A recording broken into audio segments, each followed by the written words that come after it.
They came, they shopped, they saved the world. On this episode of The Devil's Workshop, it's Tom Eberhardt's Night of the Comet.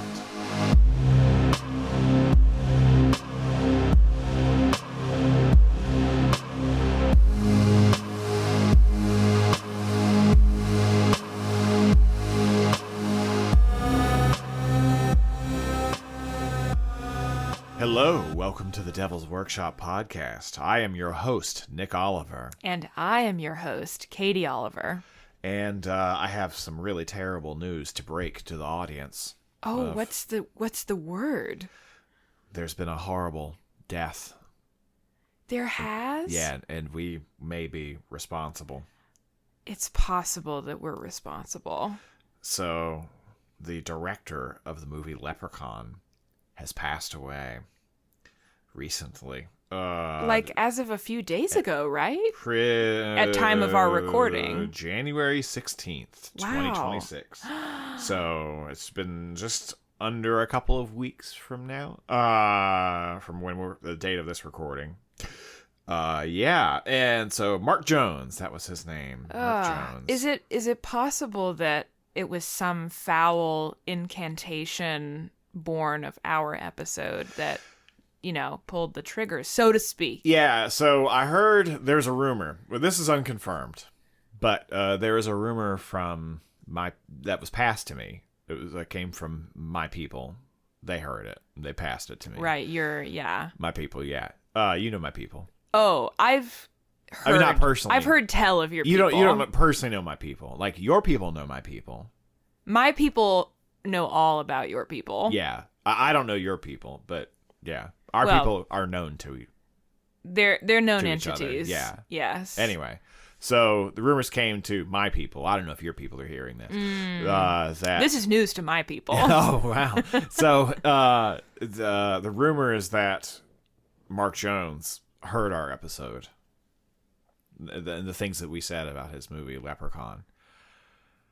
And then he just... And died. Just right there. And just died. He just fell over dead. Yeah. Right. Because he realized what a missed opportunity that it was, that he didn't conform to our ideas of what the movie should be. Yeah. You know, it's a real shame that he didn't get to us in 1993 when I was 7. When I was...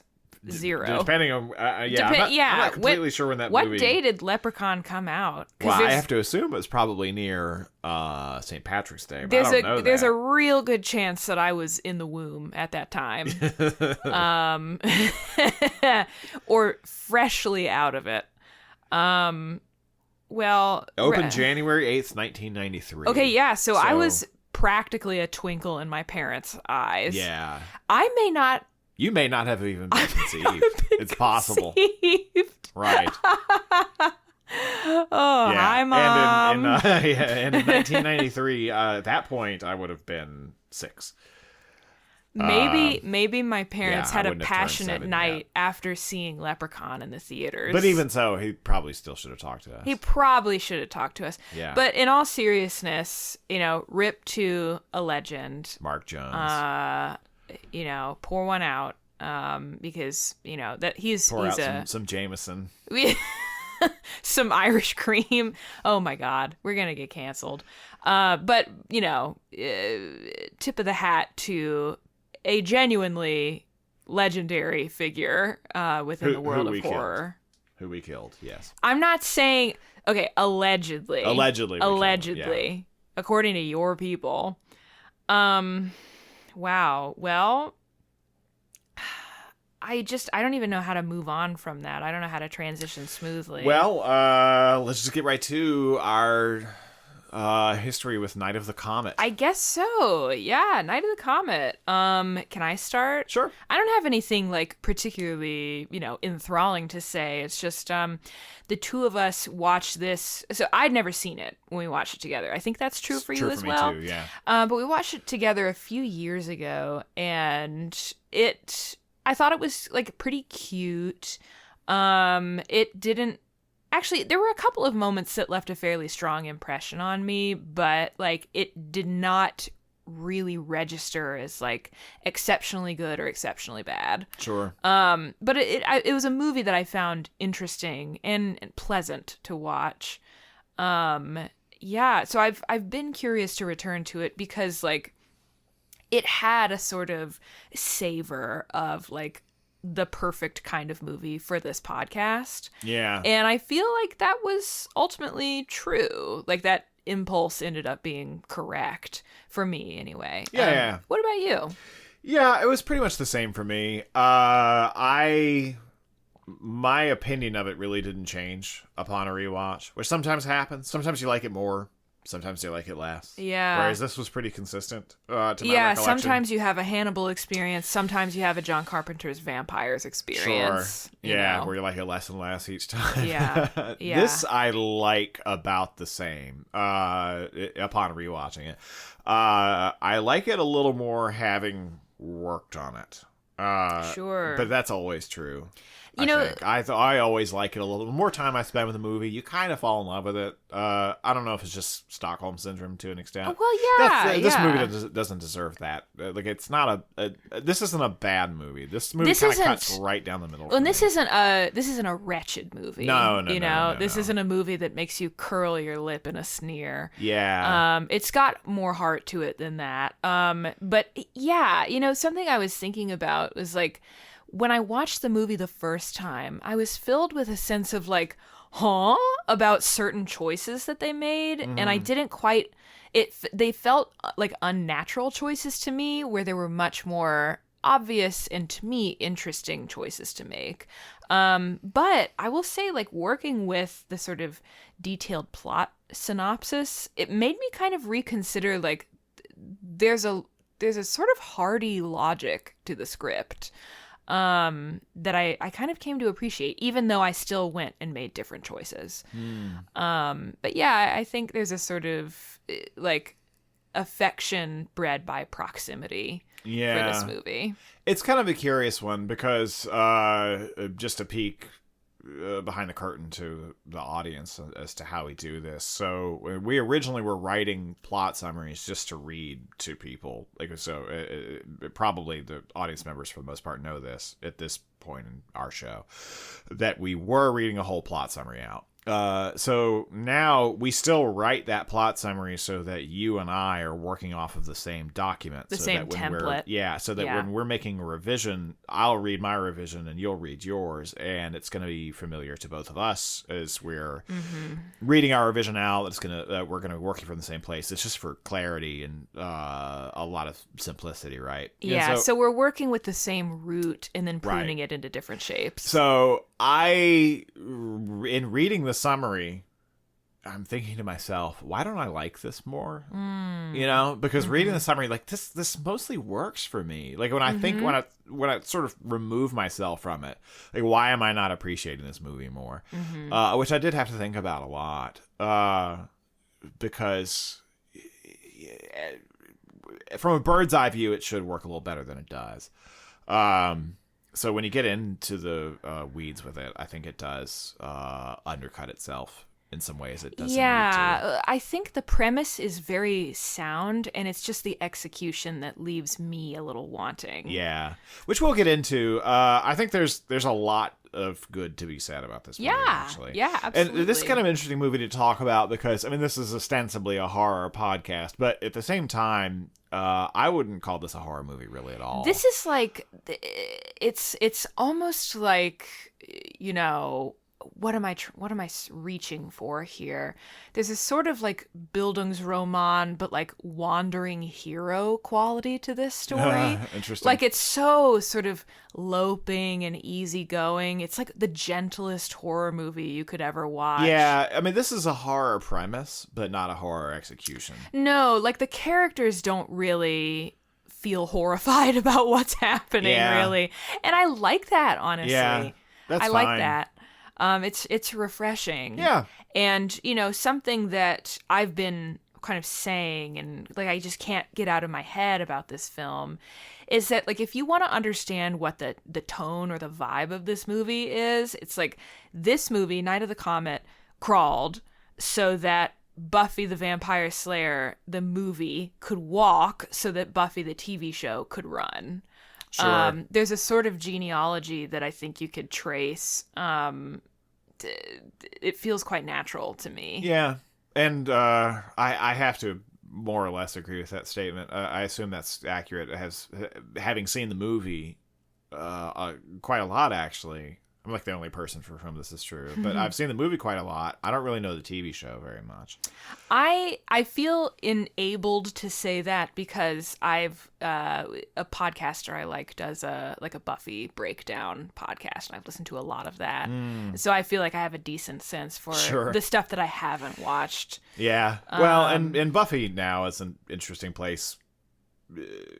That's in an interesting place in the cultural sphere because everyone's decided that Joss Whedon is an asshole, which I mean I assume he is, but he's seen. I mean, everybody's like people who really, really, really loved his work now are like I don't know what to make of it because he's persona non grata. I just say, like, Buffy's more important than the tiresome person who created it. Whatever. Like, it's, ugh. That tends to be my point of view. I mean, I don't think there's really a case where we've run into this so far, but inevitably we're going to get into a situation where... We're gonna. Like, somebody who has made or is involved with a movie that we are talking about, then maybe one that we'll really, really love. Somebody's going to be a sex pervert or Someone's something. going to be a sex pest. Someone's going to be, like, otherwise questionable. We're just going to have to cross that bridge when we come to it. Yeah. Anyway. Yeah. That's something of a digression. I mean, but that's movies. That's art of it, all kinds, because everything is made by flawed human beings. Sure. But yeah, I think this is going to be a fun one to talk about. Yeah. I look forward to seeing what you have to say about it. All right. Ready to get into it? Let's get into it.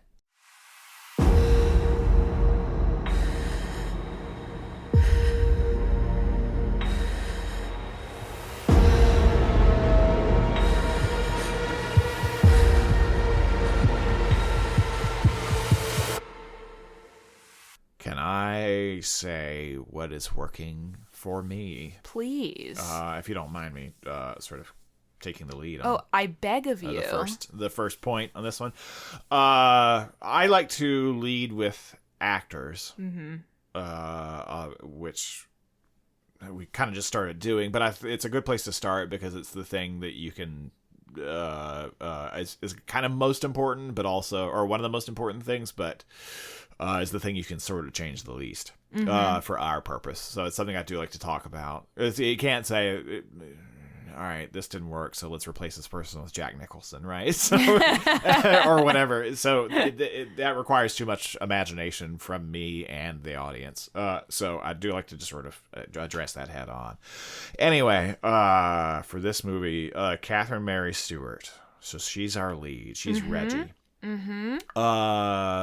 She is, I think, really, really amazing. I think she is, as far as performances go that we've talked about so far on this show, she's definitely one of the best. I don't think that this is a role that's extremely demanding, but I think she brings a kind of different energy to the performance. Like that, I don't know that I'm going to say this often about actors on this show because of the kinds of movies that we're talking about. They tend to be lower budget, so I don't think that this is going to produce people like this very often, but I think she has leading lady energy.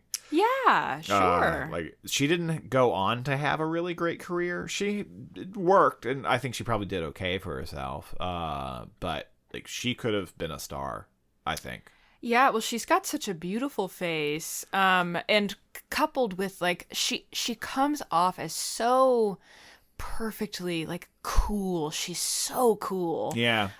She's tough, but not cruel. She's easygoing. She's smart. She's a great action girl. Yeah, I totally agree. Yeah, I mean, that whole trait, that thing is ineffable, but... Yeah, when it comes to you can't even describe it. I mean, it's something that you feel like there's a cigar chomping sleazeball who's like sitting behind a desk, like a huge comically large desk. He's Right. like, yeah, that girl's got star power. Star. Yeah, but that's like she has that. Yeah. Whatever that thing is. Yeah. She's got it. Which is pretty cool for the kind of movie that this is, because it doesn't feel like it should have actors who do.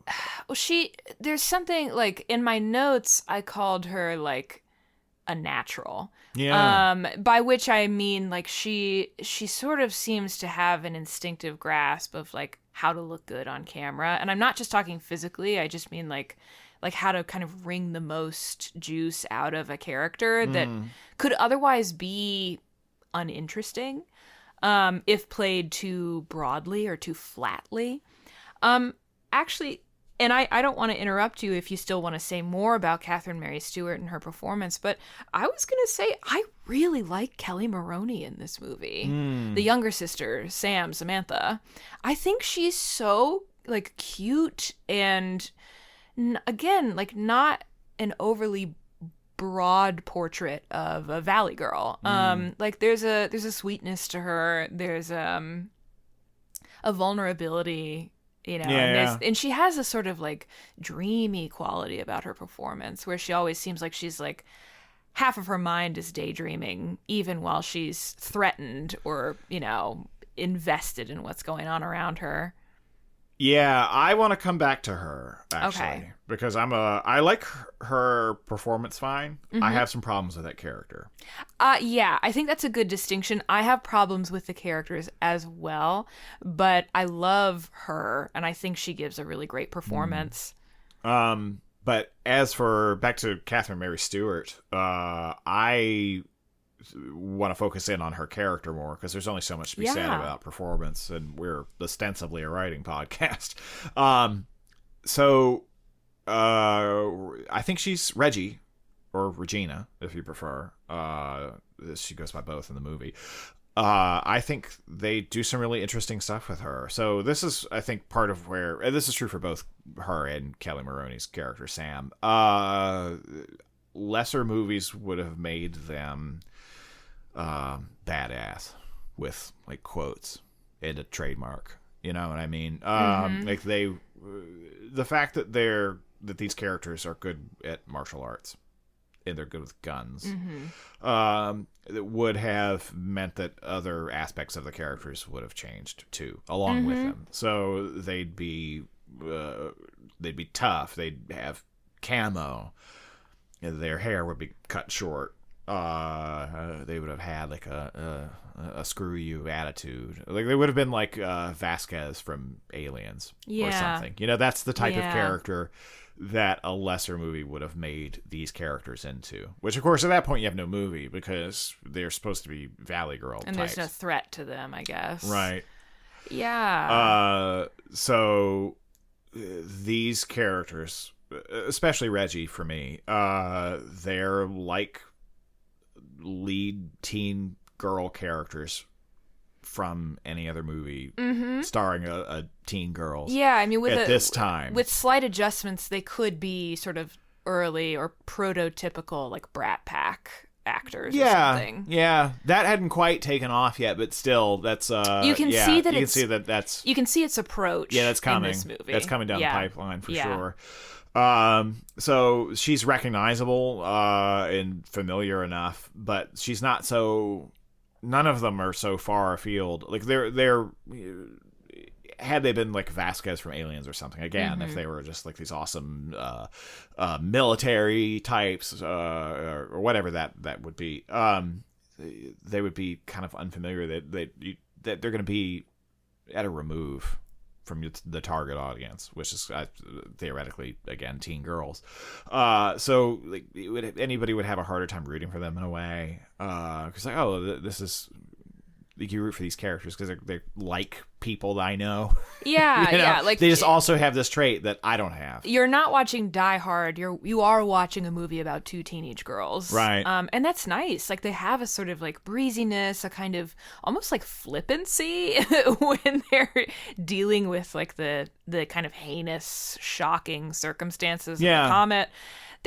they're kind of like not unbothered exactly, but like the events of the movie seem to sort of roll off of their backs in a way that's so delightful. Especially with Reggie. Yeah. So, and we should go ahead and give a basic overview of what this movie is to anybody who doesn't know. Which is probably most people, because it did okay, I guess, but it's not that well known anymore. A little bit of a cult movie, but a comet that, it's like a Halley's Comet kind of thing. But except it hasn't been seen its since orbit has taken it millions of years. Yeah, not since the dinosaurs has anyone seen this comet. Yeah. And so it's a big deal, and they're going outside, they're gonna watch the comet party. The comet come by, they're having parties in the street, they're having a good time. And unfortunately it vaporizes everybody. So everybody just turns into red dust and they get disintegrated. And a handful of people who are protected via steel. Galvanized steel. Yeah, they are saved. They're spared. Including our protagonists. Then there's a random tiny portion of the population that is basically zombified. Yes, by they the got comet somewhat as well. limited exposure, and so they mutate. Blah blah blah. Yeah, so there's basically there's almost no one left in the world, and most of the people who are left are flesh-eating zombies. Yeah. And then a couple of Valley Girls. Mm-hmm. Like, totally. Right. They don't do as much of that as they really as don't. You'd think. Yeah, that's really not don't. as elevated as it might have been. I think, and I almost wonder if that sort of that cliche wasn't so firmly fixed in the American imagination at that point. By 1984, I really don't know. Yeah. I really don't know. But it's a cute premise. I don't know. Like, I keep saying cute in reference to this movie because there's just something kind of cheeky and sweet and nice about it. Even though ostensibly it's an apocalyptic story. Right. But it's like, it's the apocalypse. Oh well, like, let's go to the Sherman Oaks Galleria, and just live it up. Right.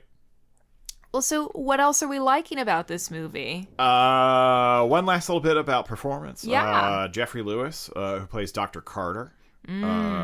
So he's the villain. He's not too big a presence through most of the movie, but if there were a villain, he would be the one. And he doesn't have that much to do, but he does a lot with what he has. I really appreciate the strange energy that he brings to the whole thing. There's a dweebiness to him. Yeah, but like it's not just that. He's got this. So like this lines that they wrote in there, like, why do they even do this? Which I appreciate that to an extent. If you want, like, it's with movies, you can have a little bit of latitude to just make your characters weird if you want to. You can, which I appreciate. So there are a couple of. So later on in the movie, you have some children who are in the underground bunker where it's some people who have been given they head out to survive the whole thing, and they wind up getting exposed inadvertently. Anyway, yeah. So they're taking survivors and they're bringing them back to their little bunker and draining their blood, right? To survive, to make an a serum. antidote or something. Kind of thing. Yeah. Anyway, so they're telling some children, like it should be like really sadistic, but some scientists are like, oh, you're gonna go to sleep. And you're going to wake up at the North Pole with Santa Claus. Santa will be there. Yeah, and if there's the one bratty kid, like the little boy. There's a little boy and a little girl. And the little boy's got his braces and he's got his football. It's like, Santa Claus isn't real. And over in the corner, like standing in the door frame, is Dr. Carter, who's just walked in the room. He's like, what? You don't believe in Santa? So why do they have that? Like, well, and why give that line delivery? It's a strange choice. Yeah, but he has some moments like that where he's like fussing at another scientist. They just keep the mic going as he's walking away. Like, all of you people are so wet. It's just everything is happening with like I just don't understand why you're smarter than that. Why don't you just go on and do your job? As he walks away, I appreciate the somebody who makes. I mean, that's a choice, right? It's specific. Yeah. Yeah. Well, and this is a good movie for like these weird, hyper-focused snapshots of characters. I totally agree. I actually, similarly enjoy the actress who plays Audrey, the female scientist, Mary Warrenoff. Yeah, she used to run in oh gosh, who's the Andy Warhol. He used to run in the Andy Warhol. Oh, no kidding! I didn't realize. Circuit, yeah. Interesting. Yeah, he used to have a crew of people he made movies with. I thought she was just like cool. Yeah, there you go. You know, she's got presence. She's sort of stern almost, but has just some really interesting. Yeah, she's got a vibe. Yeah, I can see why they picked her for this role. Yeah. I'm trying to think if there are any other performances that are worth talking about. Yeah, I think they're mostly pretty good. Yeah. I don't think there's anybody really dragging the movie down, which is can happen with a movie like this. Oh yeah. There are a lot of little things about this. So let me shift away from characters for a moment, if you don't mind. Mm-hmm. And I want to talk about a writing choice. Okay. So this is clever. And also, maybe it's on accident. But fine, good enough. Sometimes necessity gets you there. But there's really only one character in the movie other than our leads before the world ends. And that's Doris, the evil stepmother. Yes. And Doris, the evil stepmother, so she's so evil, the stepkids know that she's having an affair with the neighbor. And she just kind of was like, yeah, whatever. What of it? Yeah, well, your dad's abroad fighting the Sandinistas or whatever. So we don't really... Look, I'm just going to bang the neighbor. What are you going to do about it? So she's really hostile, and she gets into an argument with Sam.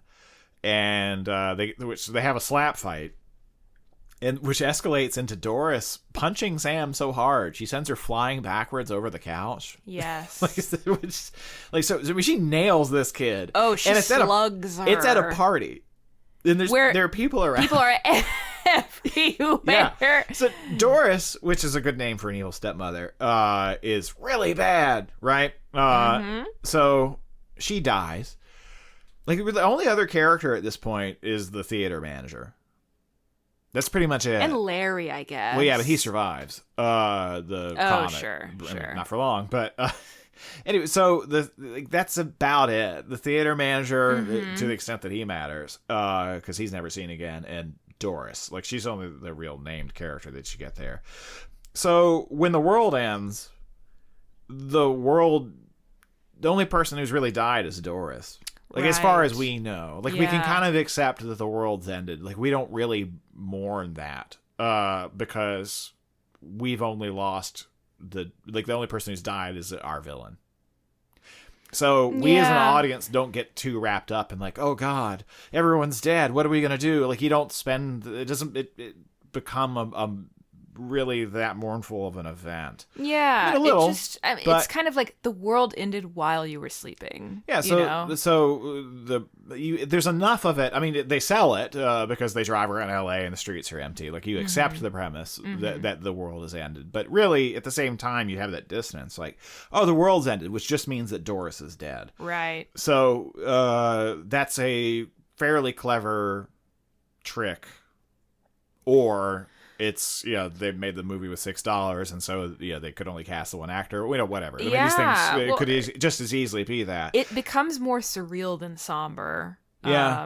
Which is interesting. Yeah. And actually, a note on the Doris character, or at least the actress who plays her, Sharon Farrell, or Farrell, depending on how you pronounce her name, was a ballerina with ABT, the American Ballet Theater. I think I saw that on the IMDb I was like, oh, that's neat. Yeah. She actually passed away just in 2023. Oh, so wow. R.I.P. to another legend. So I think that's I appreciate that choice, or the necessity of that, however that wound up playing out. But because of that, you're able to keep the energy up. It doesn't become this sort of sad, mournful thing. And Sam later on is talking to Reggie about people who died that she knew. There was a boy she had a crush on. Things her like friends, her yeah. cheer squad. Yeah, but you feel bad for Sam. You zero in on that character. but you don't get caught up in the event itself.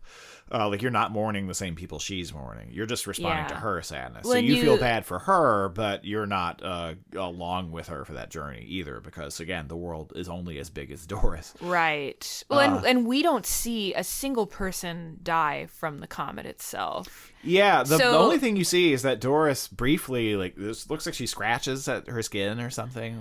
Yeah, she's like, oh, what's and then she's gone. That's it. Yeah, I mean, it's like if the end of the world happens while the characters are sleeping, in a way, it's almost like it happens to the audience while we're quote unquote sleeping as well. Like it's sort of a blink, and then the movie is off to the races. It's not a big event spectacle, or effect spectacle. Excuse me. There's no big scene of people running around and their heads exploding or anything like that. Yeah, it's kind of like maybe that's too bad. It's kind of the opposite of like the Thanos snap moment, where like it's not like a loving portrait of each person as they die. Yeah. I gotta say, though, I wish there was more Doris. I just really like her. Sure. She's so horrible. She's comically evil, yeah. Oh, yeah. Which is fun. Absolutely. Sure. So maybe we'll see something about that in my revision. Yeah. Oh. I've been taking the lead on this so far. So, is there anything you want to? I can keep going for a while. Yeah, I have a few things. You know, I suspect I will think of kind of more to talk about as we're conversing about it. Like, I've found that from my notes, I tend to just write in pretty broad strokes, like just moments or like sort of large scale things that I like or don't like, or like with an asterisk.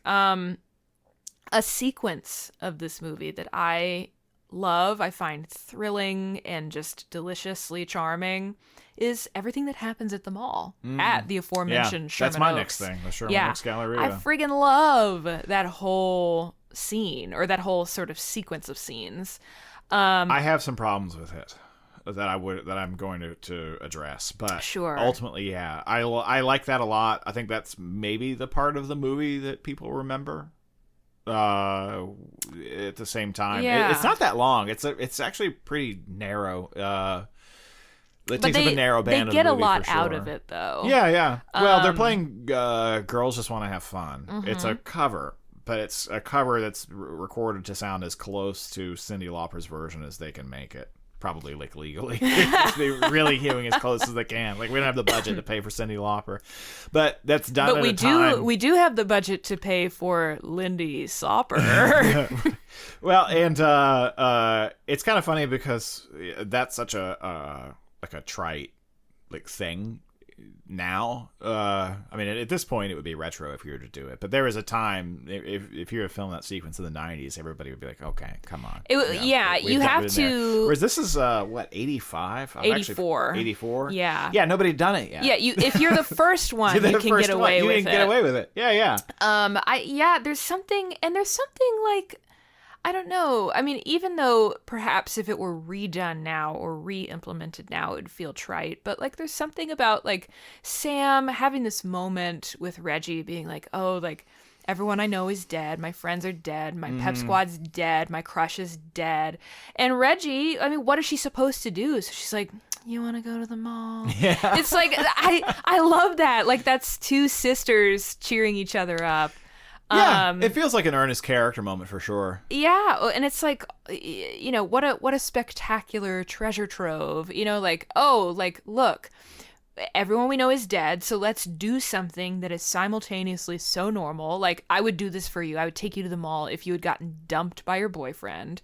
So it's a way of clinging to reality and descending into fantasy at the same time, because now you can buy whatever you want. You can wear, you know, your Chanel perfume. You can dress in your mink stole. You can do whatever you want.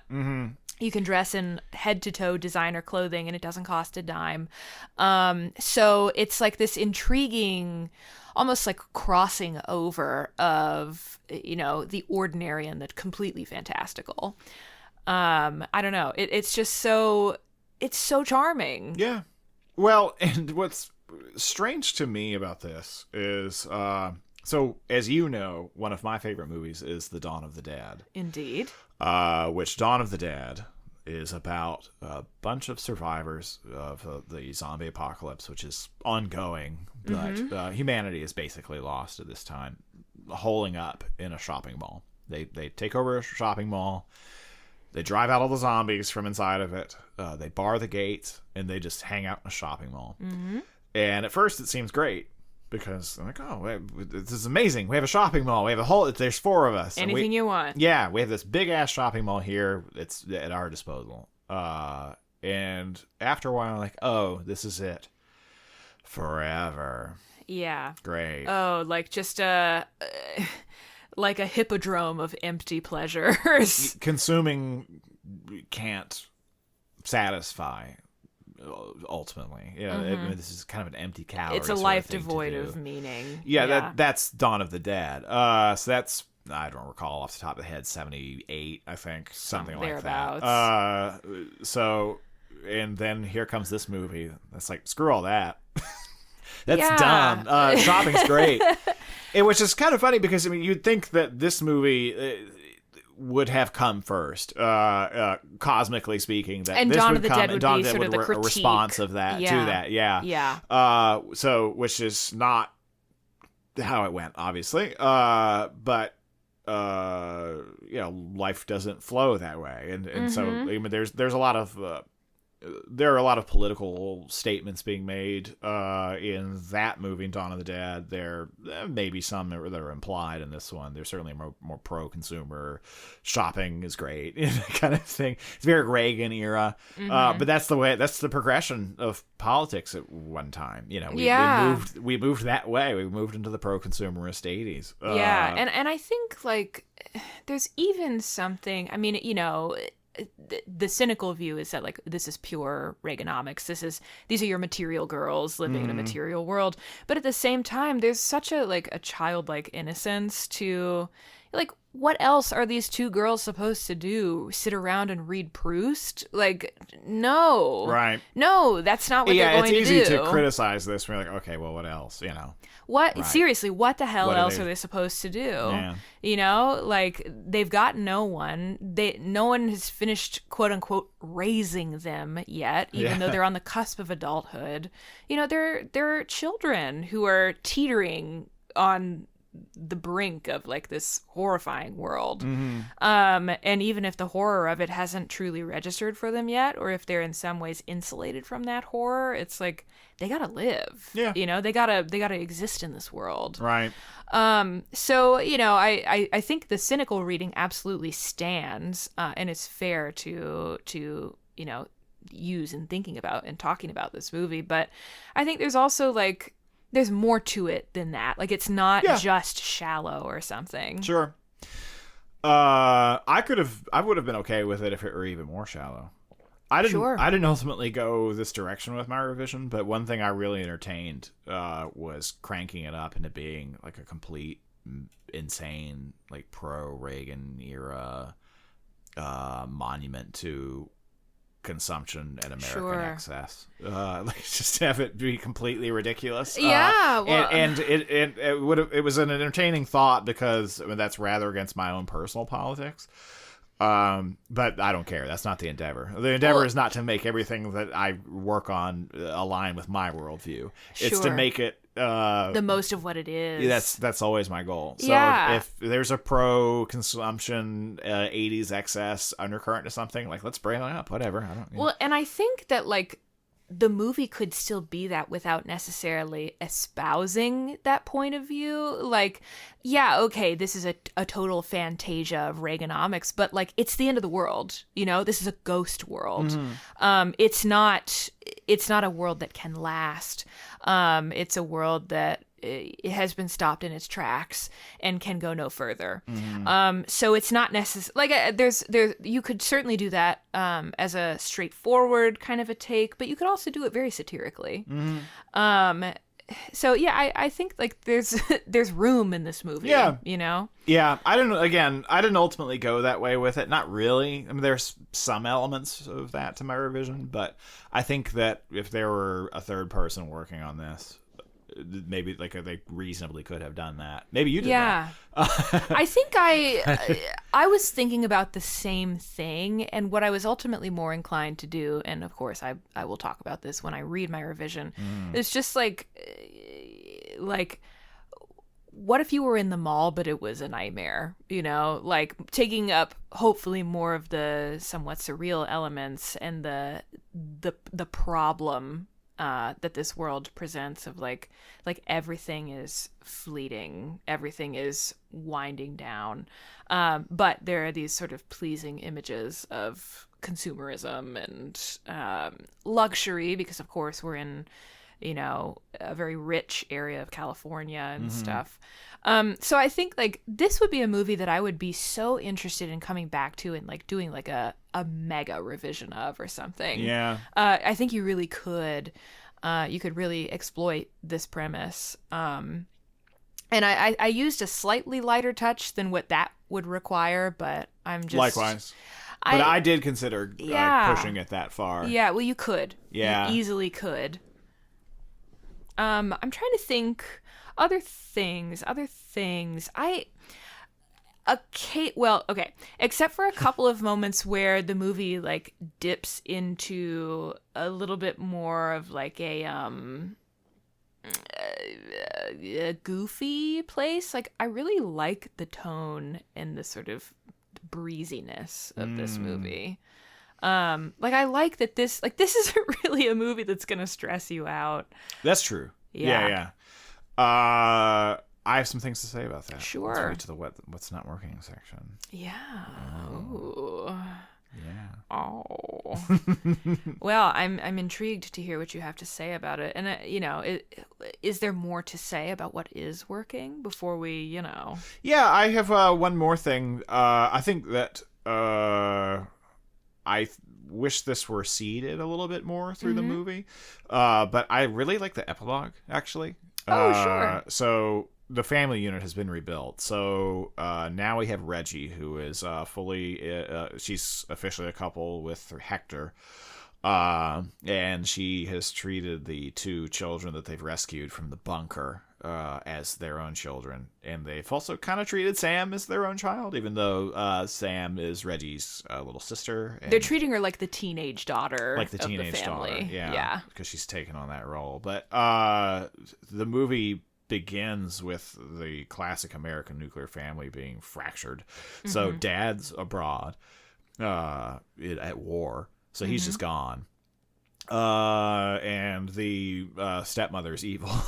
Yeah, mom's already gone. Mom's, I guess, just dead, yeah. Or divorced. I don't remember. I think they do mention it at some point in the movie. I've forgotten exactly what the explanation is. Yeah, I think I can't remember now. Yeah, so the family's fractured, and so the movie ends like society is broken down, but at the same time, the family has been rebuilt. The family unit has healed. Yeah. Yeah. So it does feel like there is a kind of healing that's taking place. Like the world is coming together, which they more or less say. Like, it's our responsibility to carry on society, or whatever, exactly how they say it. But I think that really works as an ending here. Sure. But it also works because, I mean, the story can't just end with them inheriting the Earth, because they kind of have already done that like 15 minutes into the movie. Like, that's the premise. Yeah, so there's nowhere for them to go in that respect, unless the world's going to somehow repopulate suddenly or something. So what do? Well, we solve the character dramas, the strife that the characters were sort of undergoing. Like the family's fractured, everything's false. And now, this is a kind of found family. It's pretty deliberately constructed, but family, at least as a unit for what society looks like, is reassembled. Yeah, and I don't know if this was particularly intentional on the movie's part. I'll give it its credit if it was, but like, it's also a multicultural family. Yeah. It's a blended family. Yeah. That's nice. Which is kind of funny because Reggie makes a few remarks to poor Hector that are like verging on the racist when they first encounter each other. And Sam makes a particutically homophobic comment as well. Yeah, but, so they pick on poor Hector. Just kind of squint and don't think about that. Hector is harried. Yeah. I have some problems with the endings for the characters in some instances.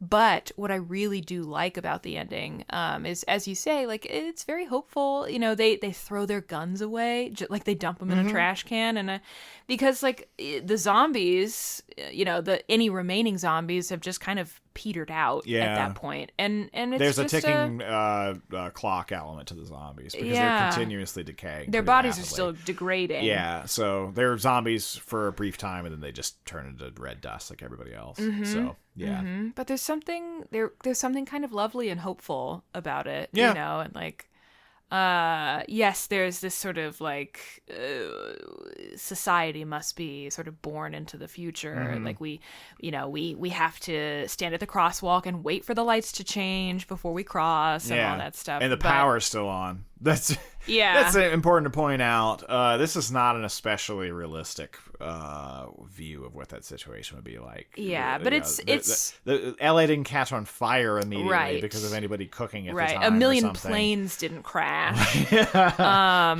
Though honestly, I wonder, are planes made of steel? I don't know. Yeah, a question you really shouldn't think too don't hard think about it. Yeah, these high concepts. They never stand up to scrutiny. That's fine. You gotta be along for the ride. The whole movie's kind of wearing these rose-colored glasses. Yeah. So the electricity's still on. I'm fine with it. Yeah, honestly, it's fine. It's fine. It's fine. But there's a lot to like about this movie. You should give it a watch if you haven't seen it, or if it's been, a decade or two since you've watched it. It's a pleasant evening. Well, should we talk about what isn't working? I'll tell you what isn't working. Tell me all about it. It's boring. Oh. So, right after we meet Hector, we really lose the pace for a while. Yeah. And there are little bursts of life. One of them being the mall sequence. But otherwise, it really drags for a while. And that's unfortunate because this movie's a tight 90. And in this house, we really appreciate a tight 90. Yes, we do. Yeah, we love a tight 90. So if I'm feeling the pace... In your tight 90. In your 90 minutes? Yeah. Holy cow. That's I'm used to Avengers 12... oh God, release us from our contracts. It runs for 9 hours. So I'm a modern audience member who can tolerate that. Yeah. So if your 90-minute movie is making me bored, then you need to pay attention to some things. Well, for God's sake, I mean, what was it, 2 episodes ago that we covered Hannibal, which is like 2 hours and 15 or something like that. And it's self-indulgent, it's trashy, but it moves. Yeah.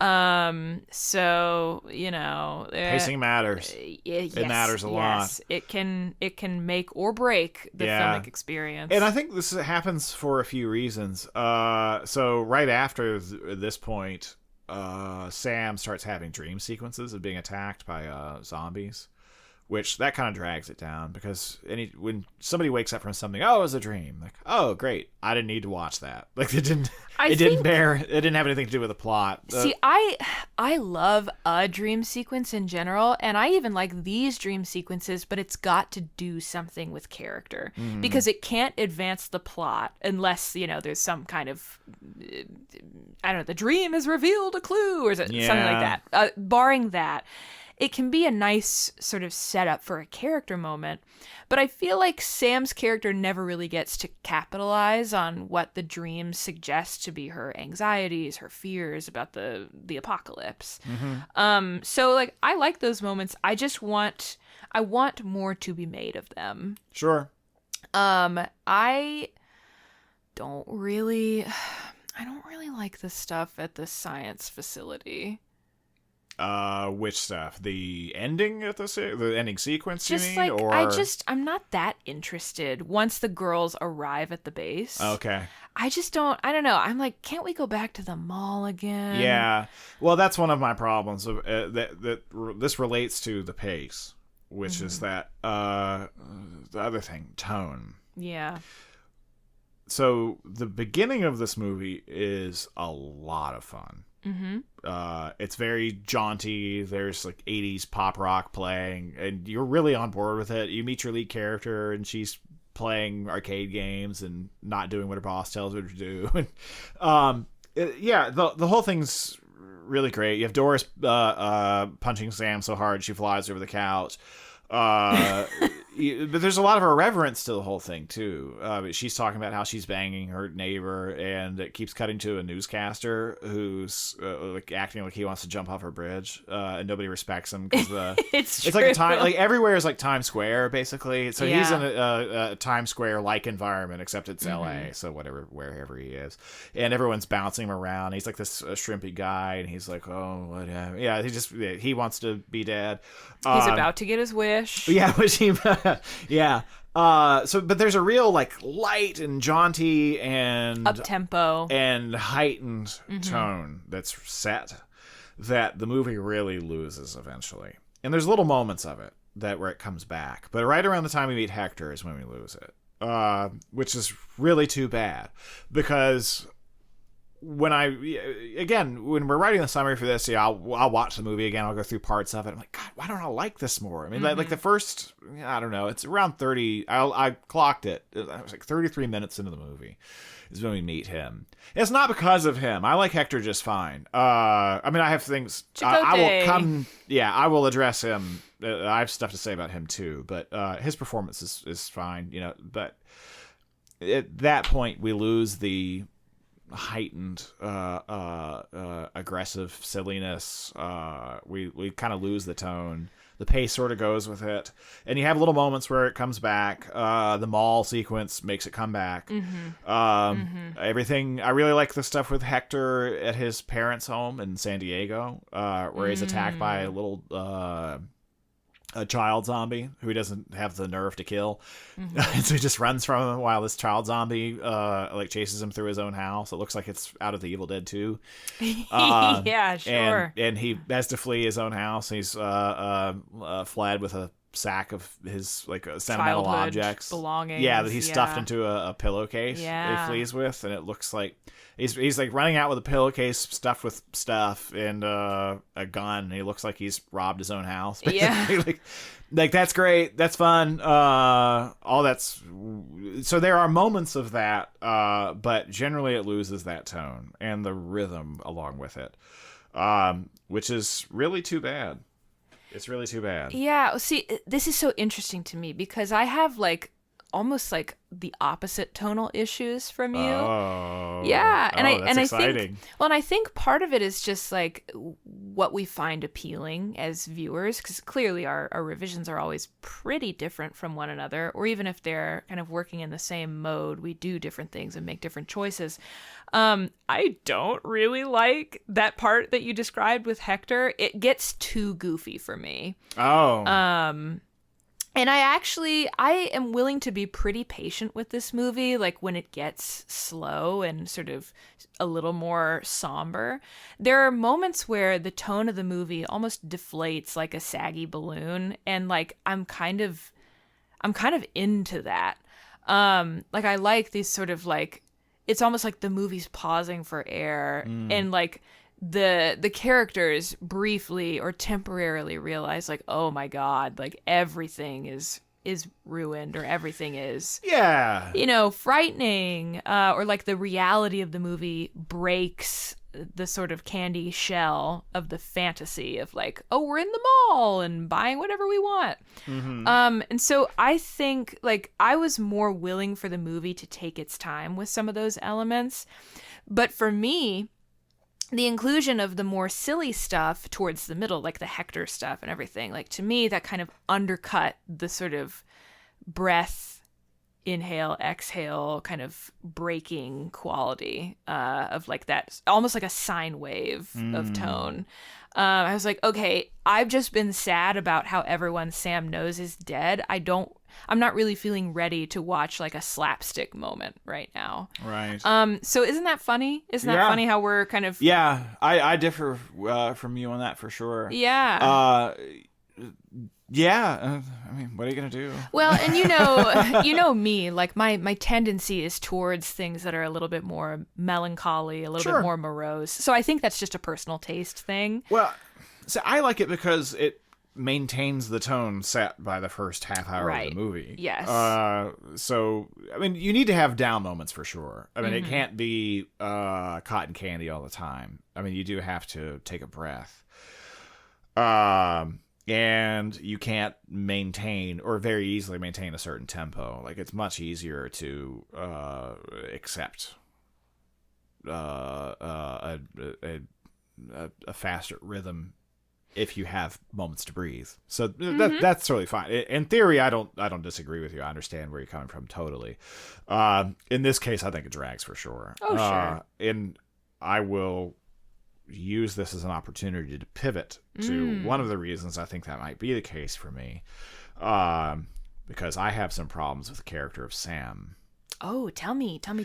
I don't think she has enough to do. I completely agree. So Sam, she's the younger sister. Reggie is, I don't know if they actually say exactly what her age is meant to be, but you read her as having graduated high school at least. Yeah, like 18-ish. Yeah, somewhere in that neighborhood. Whereas Sam is a cheerleader. So 16-ish. Yeah, that's about right. Old enough. So she's in kind of a weird place.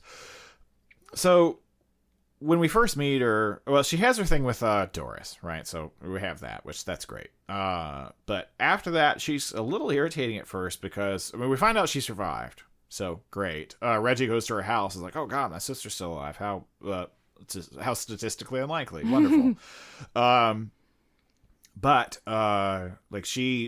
initially she's a little frustrating because Reggie's trying to convince her of what the audience already knows, which is that the world has ended. So, you kind of want to grab her. I mean, this isn't testing your patience much, but it's just like the first little thing that compounds. So, because initially Reggie's like, the world's ended, you dummy. And she's like, no, it's not. I'm going to call the cheer squad. Like, there's no cheer, you big dumb idiot. Then we go on to her alerting the scientists to the existence of our heroes. So she makes a mistake and creates the scenario where they could all get killed, which they nearly do. Then she mopes about not getting Hector's attention and her dead friends. Then she complains that the guns that Reggie finds for her are not cool enough. Then they get into a fight in the mall with the Stock Boys, and she only aids in the fight by throwing shoes at them. Whereas Reggie gets to fight with a machine gun. Yeah. So she throws shoes at them, but because her gun has been stolen. Right. So she throws shoes at them, which is not enough. So she gets captured.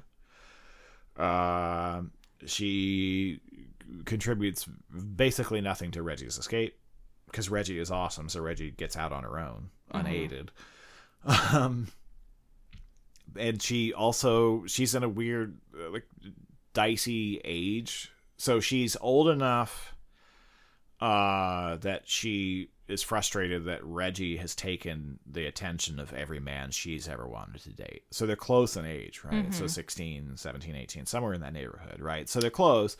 So given that, in a way, like, okay, so you think of Reggie, especially because the movie ends this way, like Reggie's the mom now and she's the kid.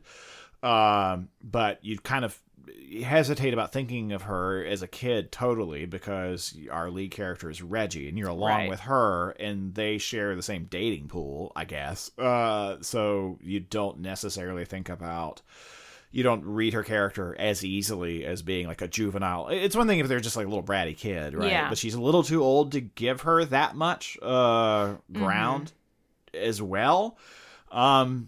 So I get all of this stuff in theory, but all of it kind of adds up. So every time that we're dealing with her being upset about something, we're like, come on. I want to see Hector not shoot children.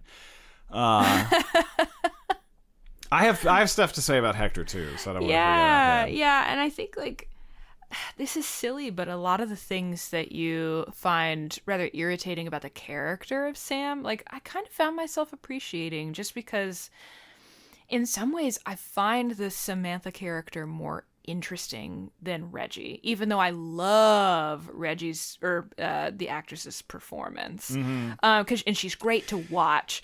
But Sam is the person. Sam is the person who's not especially well equipped to be in this situation. She really feels the loss of the former world more visibly than Reggie does. I mean, like, Reggie is upset, obviously, but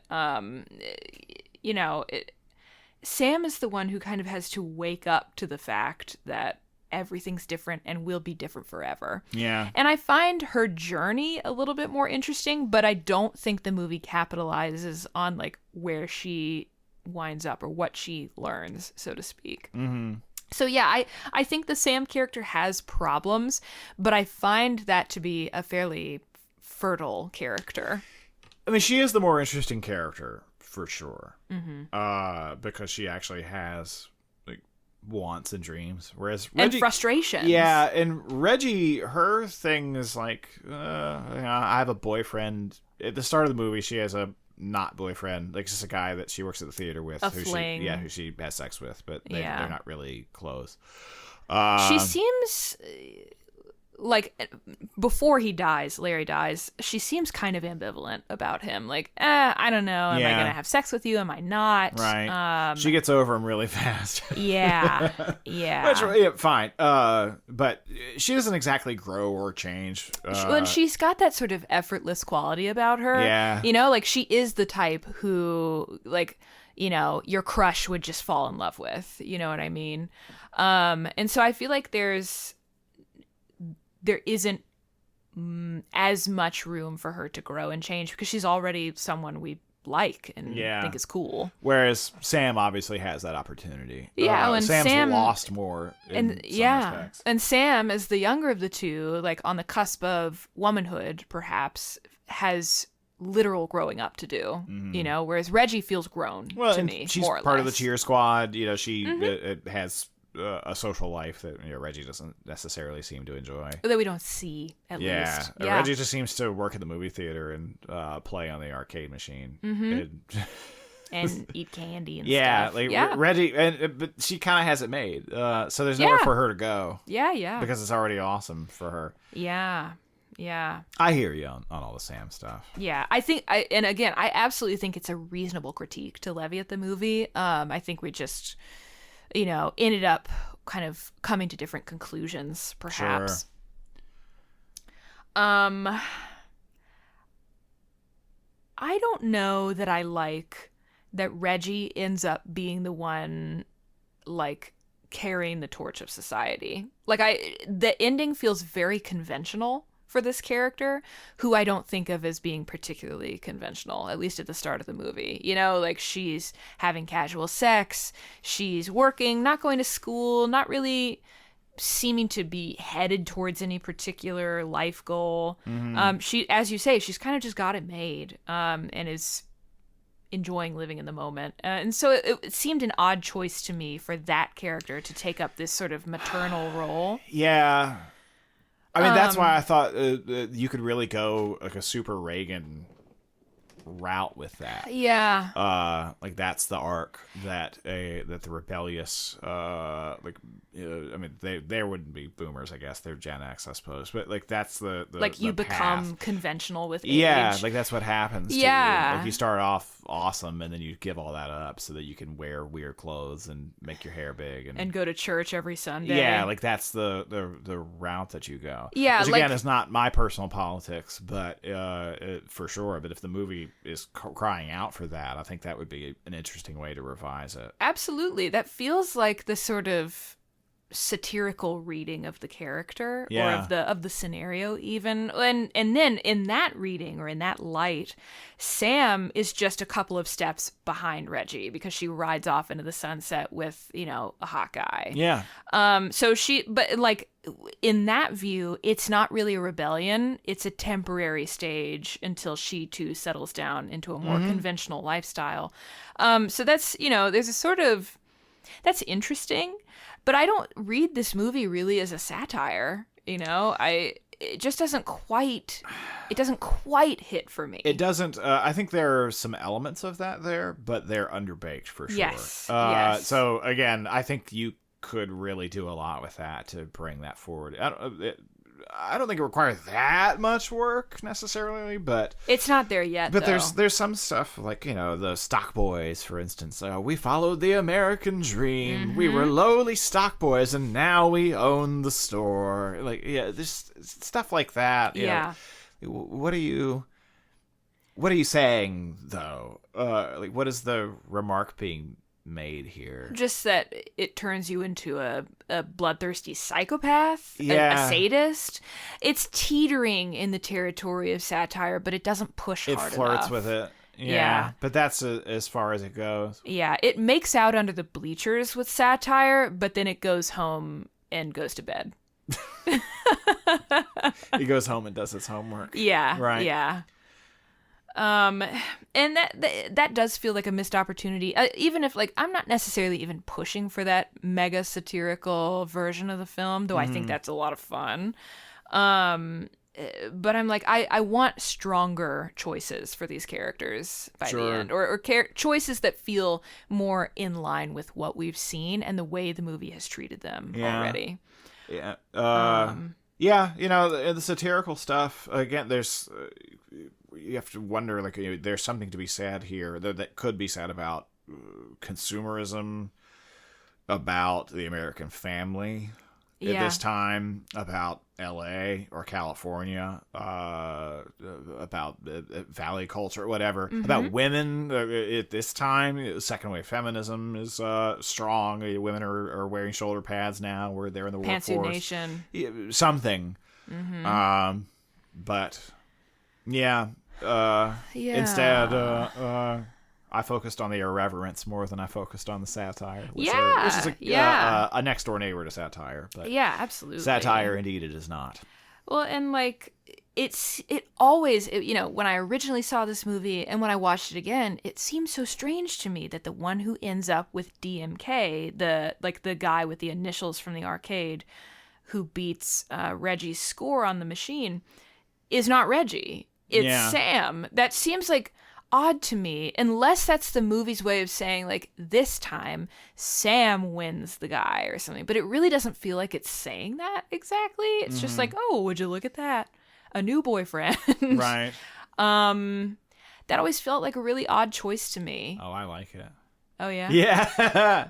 That's funny. Yeah, I like it because it's her sister, who is now her daughter, I guess, in this family unit is so her daughter is dating the one boy in the world that she hates, which is the guy who who messed up her top 10. She had all the top 10 high scores on the Tempest. Funny. Yeah, so that's what I like about it, because she's like, oh man, I'm gonna kill this guy. Like, it had to be him. Yeah, that's the guy who had to live. Yeah. That's funny. Yeah, when you put it like that, it makes more sense to me. But it always just like, I was always like, what? I don't know. But that feels like the American family, sure. too. Like the mom not approving of the boy that the daughter is dating. Sure. Like that feels like that's part of the standard. What's in the ether at the time, just the typical teen characters and their parents in these kinds of movies at this point. Yeah, no, that's a good point. That's good. That's very good. Coming around on it slightly. Yeah, I am. Too bad your entire revision hinges on that one. Oh, thing, yeah. As we all know. Yeah, I actually renamed the movie Night of the DMK. Maybe I did. You'll just have to wait and see. I think like that's most of what I wanted to talk about in terms of like what doesn't sit right with me about this movie. A couple, I'll do some rapid fire ones. I want more Doris. I understand why the movie like focuses briefly on her and then takes her away. Like, I get it. I just want to see more of that character. And I think it could sort of crystallize some of the girls' emotional arcs a little bit to have like a more persistent human tie / antagonist. Again, I just like that actress. I just think she's fun. So I'm like looking for a way to sort of jury rig her into this movie. Also, I feel like as patient as I'm happy to be with the sort of summer's dayness of this movie, I wish that the two girls had a slightly more concrete goal, or that the movie confronted a little bit more earnestly, like the way the apocalypse is a stumbling block to their wants and their needs. I want... And I don't even know what that looks like.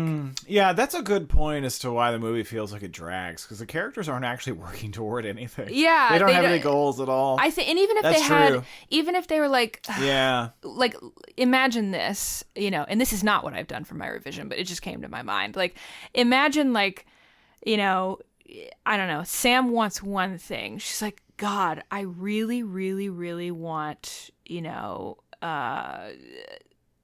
a bottle of Chanel No. 5. I've never been able to afford it. I want it. Mm-hmm. And now that it's the end of the world, I should be able to have it. They go to the Sherman Oaks Galleria. It's not there. Shit, it's sold out. So they have to go to a different mall. You know, they have to go to the San Bernardino Mall or something. Or the San Dimas Mall. I don't know. They gotta go, you know, they gotta move slightly across California. That's all I need. You know, it can be a goal that's pertinent only to the character, but it still gives them something to want and to do. Mm-hmm. Because otherwise, I think there's a little too much aimlessness without a very pointed or acute focus on like the aimlessness of the end of the world. That makes sense. You know, that's just my sort of my ponderance here, the thing that I'm thinking about. Again, small changes are often enough to be completely satisfactory. Yeah, I don't know. Okay. Yeah, I hear you on that for sure. So I have two things. Tell me. So Hector. There's something that irritates me in movies. I'm going to share it with you. So I feel like I have one of these every episode. Yeah, it's like the audience is one by one learning your pet peeves. I don't remember what it was in Resident Evil, if there was anything. In Hannibal, it was the Hannibal mask. An object that's important to the audience being treated as if it's important to the characters, but it's not. It's just a random object to the characters. So in this, I have this thing that really annoys me. So the movie, Hector goes to rescue everybody, or rescue Reggie from the secret underground bunker. Mm-hmm. And so he shows up and talks to the security guard, and so he's sneaking in. He's being, he confronts him, but he's trying to like be sly and like, oh, I'm supposed to be here, and so he gets his guard down. And so by doing it, to do that, he pretends to be a country redneck. Mm-hmm. Why? Why does he do that? I don't know, and I couldn't tell you. Yeah, because he shows up and he's like, yeah, my name's Heck Gomez, that's me. Oh, heck, you can race your down. You like just down like you're like a bull bucking down the. You know, he's just doing this whole thing. Why does he do that? But more importantly, this security guard has no idea who this man is. Anyway. Yeah, so he has can walk not up met and you. Yeah, Hector. he can just go up and say, "My name's Hector. I sound like this." He doesn't have to put on a show. The only answer that I can even think of for why is like just for fun. You know, just you know, it's something to do on a Tuesday. I mean, like, I can see the filmmakers thinking that would be fun for the audience. It's not. It's though. not. it's actually it's not. It's not fun. But yeah, so characters, if they, you'll see that a lot. So Blade Runner does this. So Harrison Ford in Blade Runner goes up to somebody. It's like, oh yeah, shucks, I'm a nerd, and I just need, like, he just pretends to be somebody else to get information out of somebody for the fuck of it. But like the guy you're talking to has no idea who you are. Just say like, hi, I'm John Deckard. And if you need to make yourself disarming or whatever, that's one thing. But like putting on a silly voice, like if I want to trick somebody into thinking I'm somebody else, like I would put on a silly voice to somebody who knows me. Yeah. So like, oh, that's not Nick. That's that guy with that silly voice. So like that's what that's for. Anyway, so that's the sort of the last or one of the later examples of this, but they make a lot of choices with Hector that are kind of strange to me. And I do actually like this character, and I like the performance. I like all of this stuff, but when he's first introduced, he's hostile to the sisters for like a lot longer than he needs to be. It's kind of bizarre how long they sustain his holding them at gunpoint. Yeah, like a lot of that or just like berating them, and so one of the things he says to Reggie, who's just learned that Larry has died, like she sort of puts it together once he tells them about the zombies. It's like, oh, your sister's taking this way better than you are. Like, why are you being mean to her? She just learned her boyfriend died. But that's undercut by the fact that Sam is not taking it better. No. Which we discover 2 seconds later.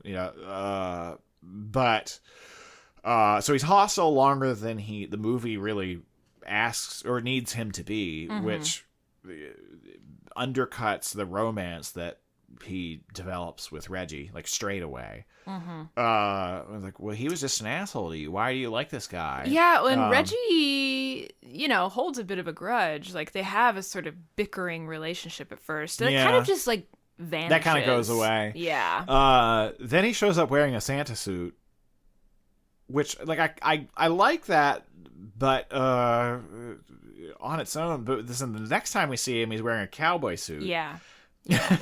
Someone say, well, what is this? Is that this guy's thing? He just changes suits? And then, so the next time we see him, he's dressed like he's gone to the prom or something. So he's like this middle class. No, it's not prom. It's family portrait. That's what. Yeah. So he's dressed like he's a middle class dad for the family portrait. Yep. Who is this guy? So why do they keep doing that? So that's strange. They need to do a little less of that, because they're doing enough of it. They're like, is that just his thing? Is it a just thing? Change it? What is this? Is he a man of 1,000 faces? Yeah, so they just make a lot of weird choices with him. And I think, like, if you took out, say, the cowboy thing, the rest of it hangs together. Yeah, you could do more with it, and it wouldn't call attention to itself in the same way. Make him not mean for as long. Little things like that. That can be you can have the character be kind of prickly and on edge because it's literally the end of the world. End of the world. Yeah. But there's no call to be a jerk face. Right. Well, that's hard to make. I mean, it does hold the audience at a distance at first, because like, we're on board with Reggie totally at this point. Like, don't be mean to Reggie. She's cool. She just had a really tough day. Yeah. Chill out on Reggie. So, but yeah, I think the Hector character overall is likable and, a cutie pie and stuff. My other problem. Yeah. Zombies. Yeah. So for one thing, they're really more mutants than they're zombies. Yeah. Which I'd say partially because the last movie we did was a zombie movie, and I don't want to do 2 zombie movies in a row. Our numbers are gonna plummet. I know, yeah. Well, they call them zombies in the movie, so I really only have so much ground to critique them here. But they're really more mutants. And they cannibal mutants. They kind of theoretically crave human flesh, but you only ever see one person get eaten, and that's Larry, right? So her, the guy that she sleeps with, who was the projectionist of the movie theater. So he gets eaten right away. You never see a zombie eat anybody else for the rest of the movie.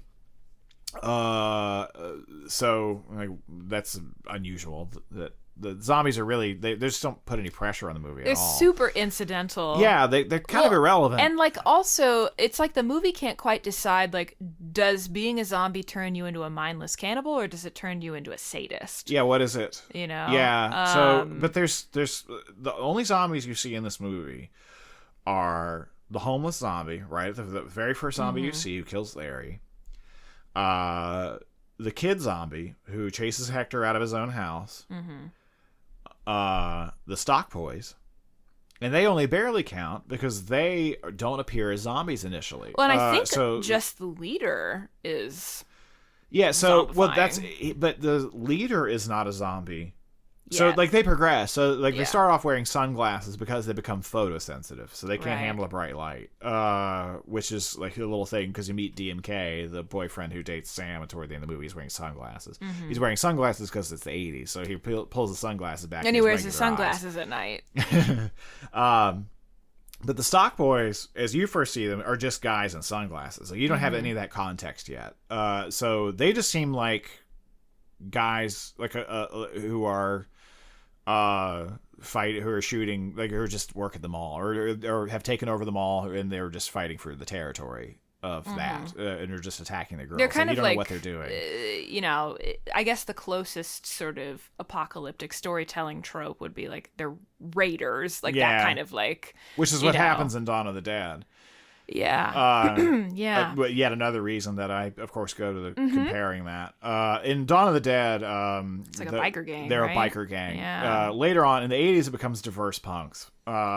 Which these guys are not quite diverse. Yeah, punks. actually, that I was gonna ask you on the diverse punkometer. Like, where does this? They're pretty score? low. They should be more diverse and but more punky they are than they wearing are. some like gorge kind of new wave. Well, this fashion. is the interesting thing. So, so the leader of that group, like he's not a zombie. He's just he acts like he's an asshole, but that's basically it. And he taunts them some over the PA in the shopping mall. Anyway, so it cuts to another scene, and at this point, they've captured the two of them, Reggie and Sam, and tied them up. And he, at this point, is mutated. So he has, like, they've done the makeup on him, but they didn't do it in the other scenes. And I almost wasn't sure if it was the same actor, because they also changed his outfit entirely. Yeah. But he looks like the same guy, but he's also underneath all the makeup. It's the only, like, really good look you get at him. So, like, I don't know. I'm not positive it's the same actor. I think it is. I think by it the is. voice and by the sort of but I'm unsure. So he's not. So, but the point is, so they're stock boys, but he's only the one of them is a zombie, and only for 5% of the encounter with him. So he only kind of counts. Dr. Carter becomes a zombie in his final scene, and only for a second. I mean, you see, like, the memory loss, the photosensitivity. Like, they parcel it out very slowly with Dr. Carter. And the scientists know that they're mutating slowly. That's why they need, right. You know, but yeah. But mutating slowly does not make him a zombie. He's not a zombie till he's there. It's true. True. And at the very end, there's one more scientist zombie who attacks him in the car. That's it. So there's 1, 2 stock boys. So, but only the one. So 3, 4, 5. There are 5 zombies in this movie. Yeah, that's 5. And the dream zombies, they don't count. No, they're in the dream sequence, so they're not actually there. So they're not putting any pressure on that. I think it's part of why I think the movie's boring, because you're sort of looking for things to actually happen. Yeah. And zombies running around doing stuff, or mutants, really. I think is a way to keep the tempo up. Yeah, sure. Even if the zombies are on the same timeline where it's like, okay, well, they just turned to dust all at once. Yeah. Oops. But I also would change them, take away the eating human flesh thing for the most part. Just have them be just make like them impulsive and violent. Psycho perverts. Yeah, that's enough. Something. That's all you need. Just make them violent mutants. Yeah. Give us more of them. That will keep the energy up. Mm-hmm. Or it'll help, at least. Yeah, I agree. Actually, you've reminded me of a question that I had. And this is brief, but do you remember, like, when the girls are being held hostage in the mall, and the leader guy is about to play, like, Russian roulette with Sam, and one of the girls is like, what do you want with us, or something, and he says something to the effect of, in your worst nightmares you couldn't imagine what we want with you.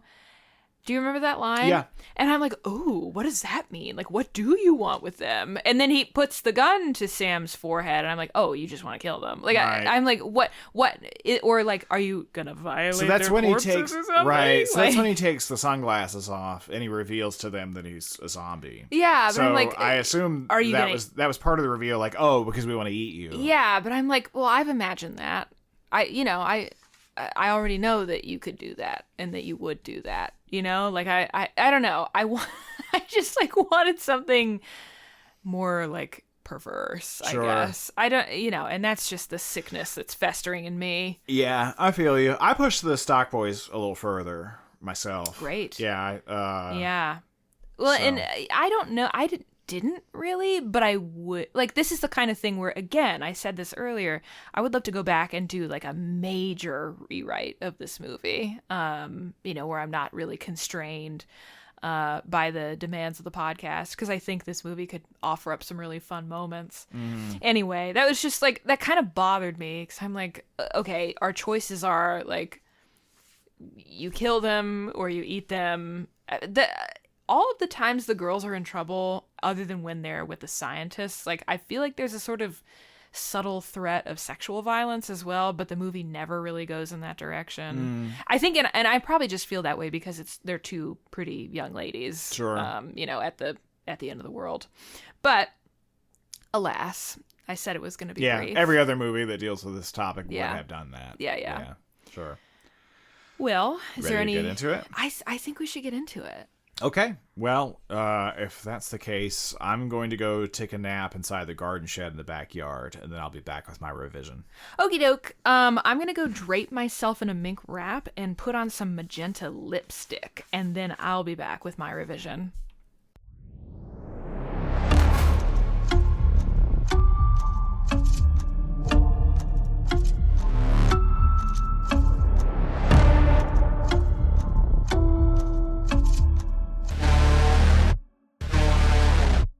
All right, so Ehew. So the movie opens, like, the very beginning is the same, where everyone's gearing up for the comet to pass by. But then we get into some changes pretty much straight away. In the San Fernando Valley, we meet our protagonists, the Belmont sisters. Regina, Reggie, is 19, cynical, and currently locked in a domestic Cold War with her evil stepmother, Doris. Though Reggie has graduated high school, she is not yet enrolled in college, instead living at home and working, according to Doris, a dead-end job with a bunch of burnouts. Doris demands that Reggie quit her job, stop fooling around with losers, and start acting with more thought for her father's reputation. Reggie's younger half-sister, Samantha, tries to come to Reggie's defense. Sam, a 16-year-old cheerleader, admires Reggie's confidence and natural charisma, but is very much under Doris's thumb. So, my first probably big change is that rather than the two sisters being like total blood relatives, they're half sisters. Because I like Doris and Sam look so like they could be related to me. Yeah, sure. And I wanted to introduce a sort of note, or like amp up the sense of familial tension and divided loyalties, just to give the characters more to chew on, I guess. So we'll see how that goes. Reggie threatens to tell her father about Doris's, quote, totally obvious affair with the neighbor. Doris slaps Reggie, who slaps her right back. Sam tries to break up the fight, but Reggie turns on her and tells her to buzz off and mind her own business. Just then, Reggie's co-worker and casual fling, Larry, pulls up to the house on his motorcycle. Reggie speeds out the door and hops on the back of the motorcycle, and the two take off into the night. Stung, Sam turns to Doris to try and calm her down about Reggie's behavior. However, Doris reprimands her harshly for taking Reggie's side. She tells Sam to go get dressed for the party, and she sweeps off. Stung a second time, Sam flees to her room and starts gathering her things as though to run away. So, I've done a little bit more shifting here. I wanted... Because if Sam is the character who's like living in a bit more of a dream world and is in more denial anyway, I wanted to have her positioned more closely to Doris at first and have Reggie, the sort of natural rebel, be the one who gets in the altercation. And Sam just kind of suffers in the aftermath. Because I like the idea that like the sisters' relationship is a little bit troubled. They like each other, but don't know that they can necessarily trust each other 100% or rely on each other. And it gives Reggie a little bit of a push, a little bit of a frustration at the beginning. So Larry and Reggie pull up to the historic El Rey movie theater where Reggie is an usher and Larry works as the projectionist. Reggie spends her shift neglecting her duties, playing the arcade game Tempest, and snacking, much to her manager's chagrin.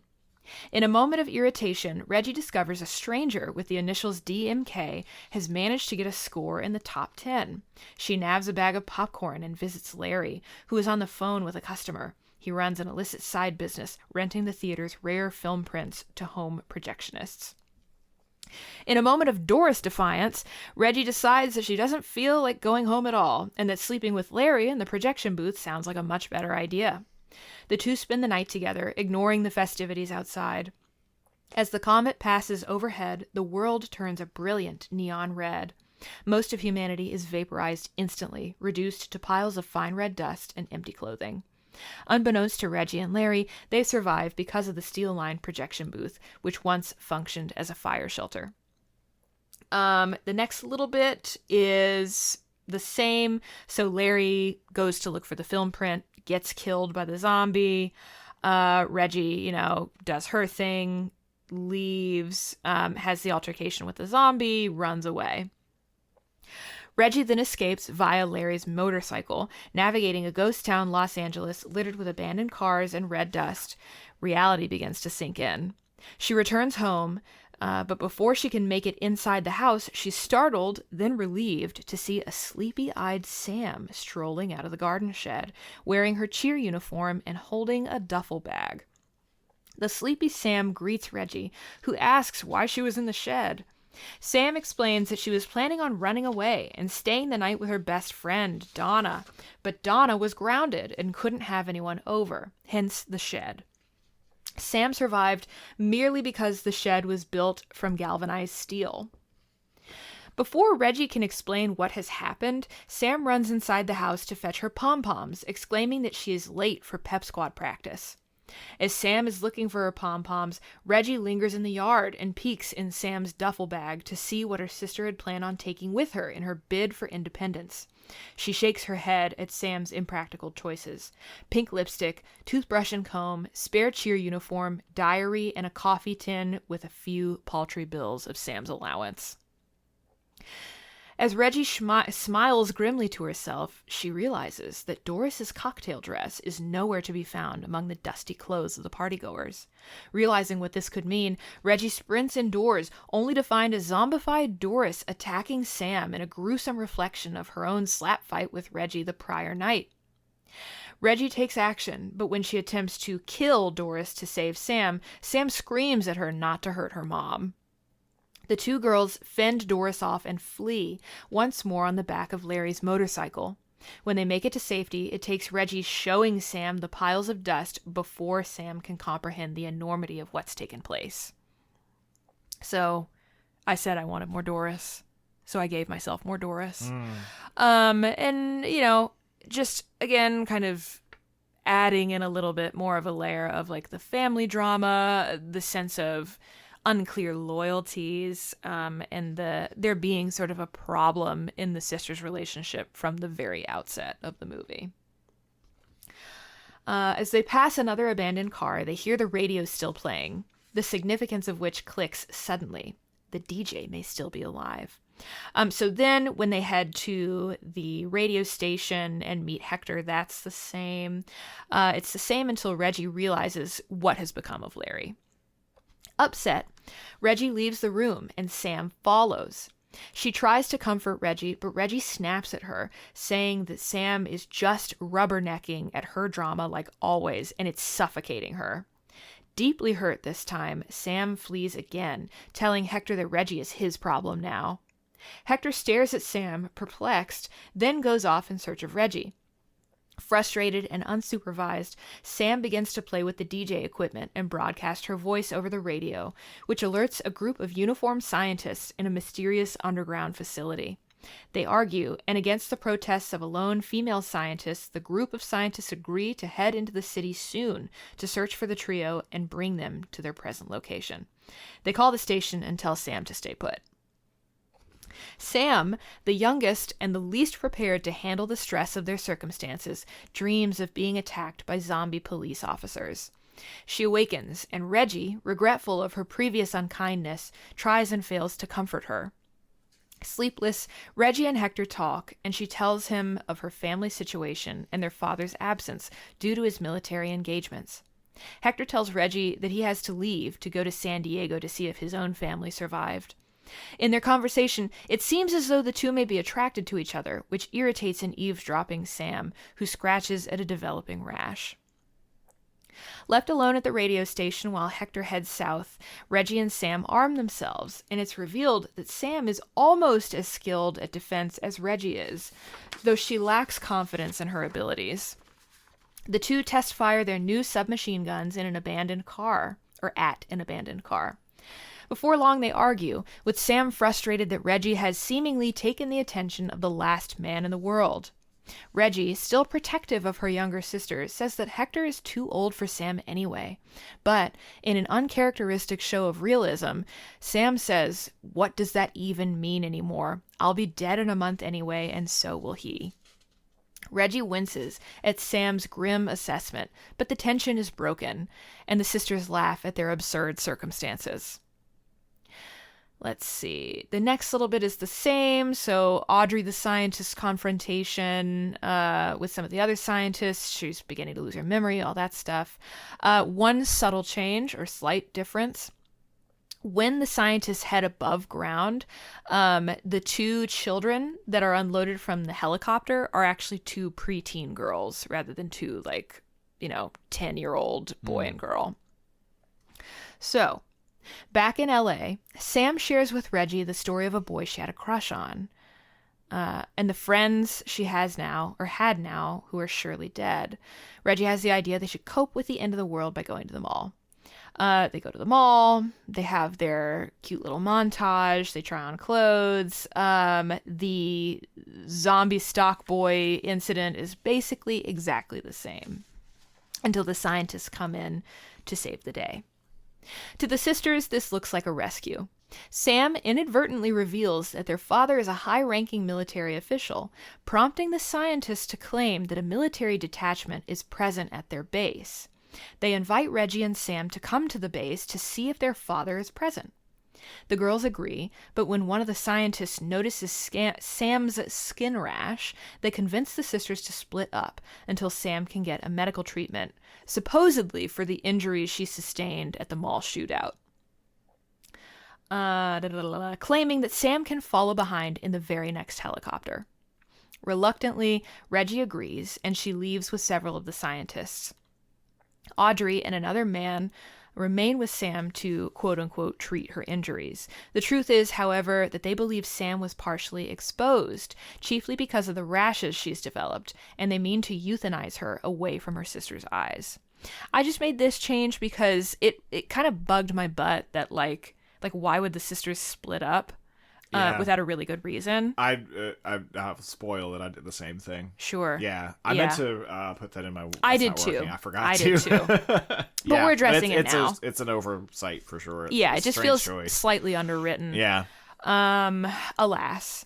The next stuff is more or less the same, with Audrey sitting down with Sam, pretending to euthanize her, shooting the scientist. Then, Hector returns to the radio station bearing flowers and gifts, dressed as Santa Claus. But rather than finding Sam and Reggie, instead he finds Audrey, pointing a gun at him. Audrey, dying, explains to Hector that she and the other scientists were exposed to the comet's effects, that they were shielded, but, unfortunately, the ventilation ducts were left open, and that their very slight exposure means that rather than being killed instantly, they're doomed to zombify before dying a slow death. The scientists are capturing people and bringing them back to their bunker because they believe that they can make a serum from the blood of the unexposed survivors that will cure them. Audrey leaves a note explaining everything as best she can, written before her memory failed, and euthanizes herself with an injection. After skimming through Audrey's account, Hector, horrified, searches everywhere for Sam, who was dosed with sodium pentothal to give the illusion of her death. He rouses her with some effort, and when she wakes, she asks whether Reggie has returned yet. Hector shakes his head, and the two race to his car. So here, I actually really love, and I meant to mention this too in the things that I like about the movie, but I love the scene where Audrey seems to be euthanizing Sam. Like when they're having this sort of double entendre filled conversation, and Sam just like sweetly kind of goes to sleep, and it's kind of a terrifying moment where you're like, oh my god, is she dead? Right. But I didn't feel like I was undercutting the surprise that she was still alive, because we know she's still alive because Audrey shoots the other scientist, like clearly she's pulled a trick. So I felt more entitled to reveal it earlier. Let's see. The drive to the military base is long and dreamlike, the highway slipping by like a black ribbon. Sam and Hector talk quietly as a boiling sunset cools into rich darkness. Sam frets about Reggie and needles Hector about his crush on her. Hector clarifies that Reggie is just a friend, startling Sam into momentary silence. They try to listen to the radio before remembering that it's no longer in service. Sam turns toward the window and watches the city pass by. Just when Hector thinks she is asleep, Sam starts to speak about her experience being held hostage in the mall. She admits that when she felt the barrel of the stock boy's gun pressed to her forehead, it felt like waking from a dream. She felt electric and alive, and she was filled with a strange thrill that left an abiding sadness in its place after the moment had passed. Now it's Hector's turn to sit in shocked silence. Sam chuckles awkwardly and says she doesn't even know why she said any of this. As they drive through a long underpass, Sam asks Hector about the girl he picked up on the night of the Comet. Hector says she was pretty, but what moved him more was that she was lonely. Sam says that she is lonely too, and the two share a long look. Something has awakened between them. Let's see. Back in the bunker, a disinterested Reggie is given a medical interrogation by the lead scientist, Dr. Carter. In another room, two scientists draw blood from men who are alive but rendered brain dead, and then move on to the rescued preteen girls, lying to them that the procedure is just an inoculation against the comet's effects. Let's see. And they go through with it, essentially. Outside the bunker, or like all the interrogation with Reggie is the same. Outside the bunker, Hector arrives in a convertible. He lures the security guard to his car and opens the trunk, revealing Sam, who knocks the guard unconscious to gain access to the facility. Reggie escapes. The alert goes out. Hector does his thing with the car bomb. Meanwhile, in the lab, the two scientists begin harvesting plasma from the now two brain-dead preteen girls. They're interrupted by Reggie, who is herself interrupted by Sam. After tying up the scientists, the sisters cut off the life support for all the patients. Sam mourns the deaths of the two preteen girls, lamenting that they were stopped mid-transformation, neither able to enjoy peaceful lives as children, nor given the opportunity to grow and change into womanhood. She sees, privately, the tragedy of this, and vows to change herself before someone takes away her life. Reggie leads her from the scene, and Sam thanks her for always protecting her in the past. In turn, Reggie thanks Sam for saving her tonight. The reunited sisters escape the facility and join Hector, piling into his convertible and driving away. The same thing, Dr. Carter is now a zombie, or most of the way there, sets off the car bomb and kills the rest of the scientists. Back in LA, the red haze has finally cleared, and the sky is a brilliant clear blue for the first time since the comet's arrival. We see the survivors settling into a new routine in a clean, quiet version of Los Angeles. Sam and Hector have formed a romantic bond, and Sam and Reggie acknowledge one another now as equals, with neither holding the other back anymore. The three treat the empty city as their own vast playground. The zombies having nearly all decayed, Hector discards their guns in a garbage can. In the final scene, Reggie, Hector, and Sam wander down a deserted boulevard. Once more, Sam is dressed to the nines and heavy-laden with shopping bags, whereas Reggie is more lightly appointed, carrying only a travel bag. They're there to see Reggie off as she departs on a search for survivors, and to roam freely about the empty California coast. Reggie gives Larry's old motorcycle a loving pat before exchanging it for one in better condition, revealing a set of initials on its vanity license plate, DMK. Before she departs, she and Sam share one more quiet moment. Reggie asks her sister whether she'll truly be all right with just Hector to keep her company. A cheeky Sam reassures Reggie that she'll be fine, and that she has some loose ends to tie up anyway. Sam and Hector wave goodbye to Reggie, and they trudge back to the Belmont family home, where a weakened zombie Doris sags against the front bay window, watching and waiting. The end. Wow. Yeah. Can I point out something funny about this? Yes. You created a problematic relationship in your... I know. I was thinking about I don't care. this. That's fine. Whatever. In my mind, Hector's like 20 max. Which, that's a little bit of a gap. Sam's a little bit young. He's a little bit too old for her, but it's literally the end of the world. Mm-hmm. And Hector proves himself to be a good guy. So I was like, I think it works. All right. I mean, again, this is not reality. I'm not calling for. I'm picking on you. Yeah. But what do you think? What do you think of my changes? I think it's so what I've said before on this podcast is I think one of the most interesting things about it for me is to identify something, like see where we agree. This is a movie where we disagree quite a lot. I mean, not big time, but we have some disagreements in this one that we don't for some of the other we ones. just prefer different elements of the movie. Yeah, but so if we have, it's interesting to see where where agreements turn into different revisions. So two different creative people take the same problems and fix them differently. And some of the time that we wind up addressing that in very similar ways. Other times not so much. This is a not so much. So we have more disagreement here, which means that our solutions here are likewise very different. So I have done probably the very opposite of you. Interesting. Because you've made a very different movie to me from what Night of the Comet is. Yeah. Which is fine. I think the Night of the Comet as it is has problems, and they're problems of tone.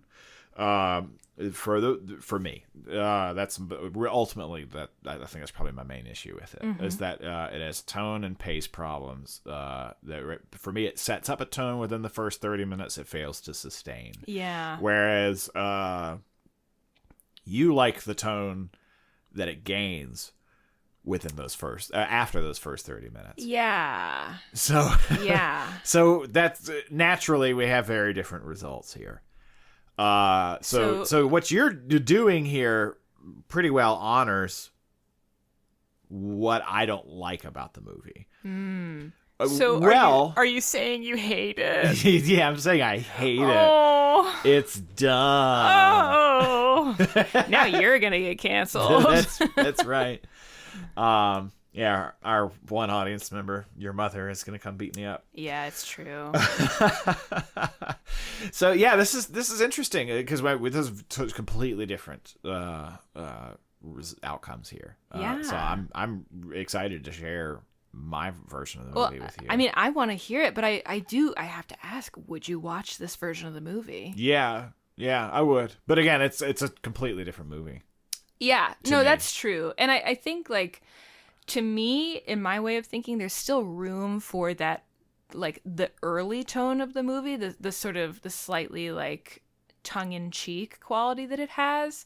I just almost, it's like there are moments where I want to pop this movie like a balloon and then just linger with, like, the bang that results. And then we blow up a balloon again, and we're floating around, we're happy, and we're having fun.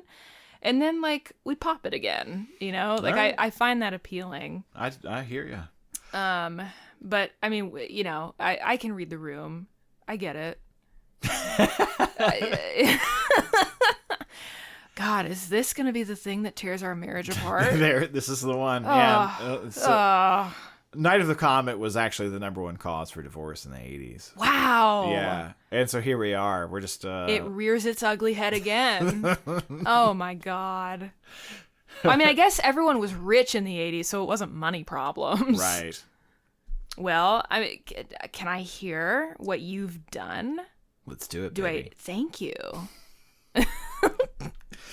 Okay. So, my version of the movie is completely unchanged until after the Night of the Comet has happened. So, the following morning is when we start. So, Larry leaves to collect his film print, which has gone unreturned on account of its renter being dead. He leaves the theater and is immediately confronted by a grotesque-looking homeless man who asks him for $1. Larry, repulsed, says no, prompting the man, actually a human who wasn't fully vaporized but was instead mutated by the radiation into a decaying, murderous ghoul, to bash him over the head with a wrench, killing him. Reggie stays behind for a time to displace DMK's score in the top 10, after which she begins to realize that something is awry. The world is unrecognizable. The sky is a thick, hazy orange, and the silence is absolute, aside from the radio. She is then confronted by the same mutant that, unbeknownst to her, killed Larry, who asks her for $1. Reggie says, sorry, payday isn't until Friday, prompting him to attack. The mutant, however, is fended off by Reggie. Her father is a career military officer currently stationed overseas, and he has trained her in hand-to-hand combat and the use of firearms. So, this is only slightly different, which is just that he doesn't eat Larry, and he asks for money. So, that's important. We're treating the zombies a little differently here. Mm-hmm. But, again, only a slight difference.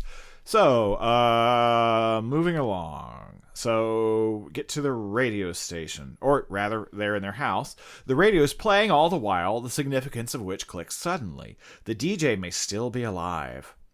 The duo head into town and discover that the live, quote-unquote, broadcast is merely a pre-recorded loop. However, they are not alone. They encounter Hector Gomez, a truck driver who survived because he was sleeping in the back of a steel-reinforced trailer with a woman he picked up. Paranoid, he initially holds them at gunpoint, but after realizing that they are normal, he explains to the duo that violent mutants are roaming the streets, and that one of them attacked and killed the woman with whom he survived the comet's effects. This prompts Reggie to realize what became of Larry. Upset, Reggie leaves the room and Hector follows. Basically, all this is the same, except for changing zombies and mutants. So I do have that little minor change there. But that's all the same except the thing that we can't really capture in summary is that cut out Reggie's or Hector's continued badgering. Like, make him just less of an asshole in this scene. Less aggressive. That's less aggressive. Once he realizes what's gone wrong, fine. So effectively the same from a bird's eye view. Right. Zooming in, a little different. Played differently. Yeah. So, everything's the same. Sam is playing with the radio, alerts the scientists that they're in the radio station. They're there, yeah. Yeah, they call, tell her to stay put.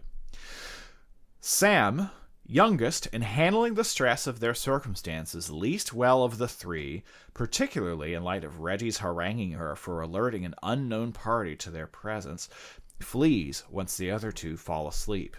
She steals a car, breaks into a liquor store, and goes for a solo drunken pleasure cruise. Back at the radio station, Reggie awakes and notices Sam's absence, and she goes off to search for her with Hector. Reggie, drunk and emotional... Oh, got my nouns wrong. Oh, was it Sam, drunk and emotional, hears the panic at the radio station through the broadcast, and babbles to herself resentfully until she is pulled over by police officers. Initially relieved that someone else is alive, that quickly falls to resentment when they ask for her driver's license, and they ask if she's been drinking. Puzzled, but also slightly amused and playing along, she admits to having no license, and that she has, in fact, been drinking. The officer asks her her age, and when she says that she's under 21, he turns to face her for the first time. He is not a survivor, but a grotesque mutant, and screaming, "Under 21!" he rips the door off of the car. Screaming, Sam slams on the gas, but the officer grabs the frame of the car and is dragged along the asphalt. The drunken and panicking unlicensed driver puts the unfamiliar sports car right into a wall, deploying the airbag and trapping her. The increasingly mutilated cop rises, smiling sadistically, and says, "It's time to take a bite out of crime." Just as it seems all is lost, a shot cries out. Reggie and Hector have arrived just in time, and Hector has shot the mutant cop in the head. Reggie rushes to free Sam from the vehicle, and Hector looks down the smoking barrel in shock. I never shot anyone before, much less a cop, he says. Reggie says not to worry, because there are none left to arrest him. So, some differences here. Obviously, for one thing, I've taken something that was a dream sequence, expanded it, and made it real. There's also no follow-up dream sequence, because in the movie, it's a double dream. So she wakes up from a dream, and it's another dream, and she's attacked by the same cop. And in this dream sequence, she's undressing in the bathroom. Get rid of that. We don't need that. Sure, yeah. We don't need that at all. So get rid of her undressing. That's not useful. But also, fun fact, the take a bite out of crime thing, that existed at this point. No kidding. Yeah, that started, I looked this up to make sure that it still fit, because 1978 is when that was introduced. Okay. So at this point, not trite. Not trite, not a cliche. I can include it.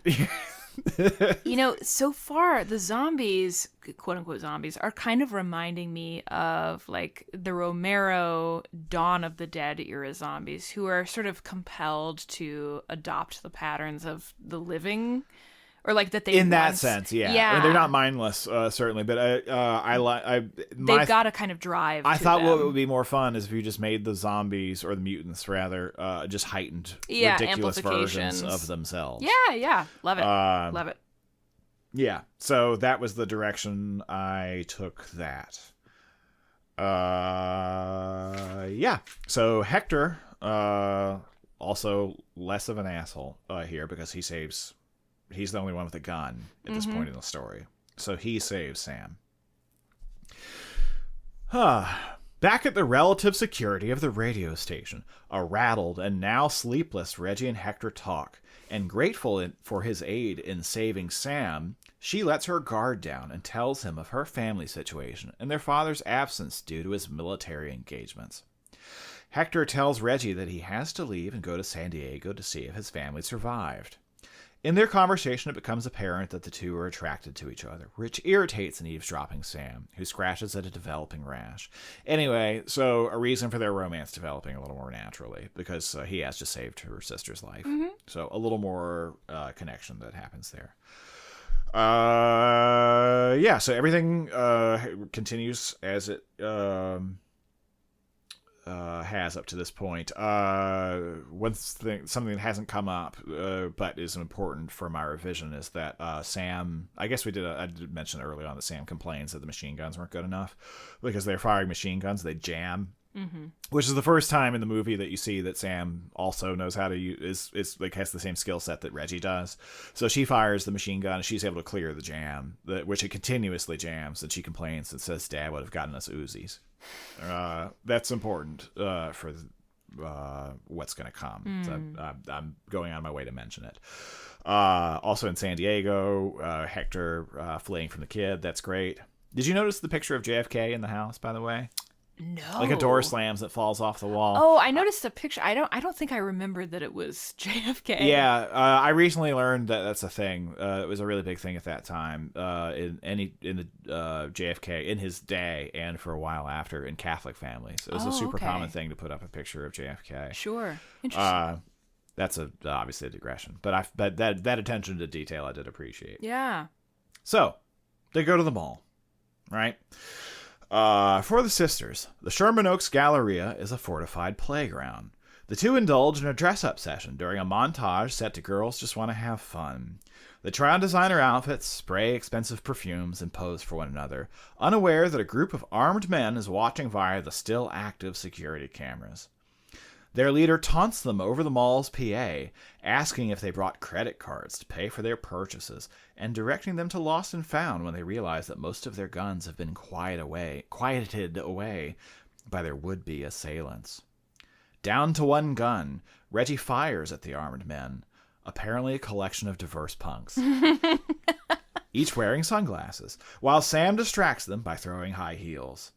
As objects around the mall are damaged by gunfire, the leader continues giving his various taunts remotely, such as, "You break it, you bought it," and "All sales final." Eventually, the sisters are separated, and Sam is captured. Reggie appears holding hostage one of the goons, who is captured. who was captured collecting cash from an open cash register damaged by gunfire. But their leader kills her hostage himself. Time for the pink slip, and captures the helpless Reggie. So there's all kinds of stuff you could throw in this scene if you wanted to really keep the energy up. Yeah. Because this scene, I think, that's the thing about the scene. In practice, it actually drags. Because there's a lot of, like, Reggie moves to one area, she fires her gun.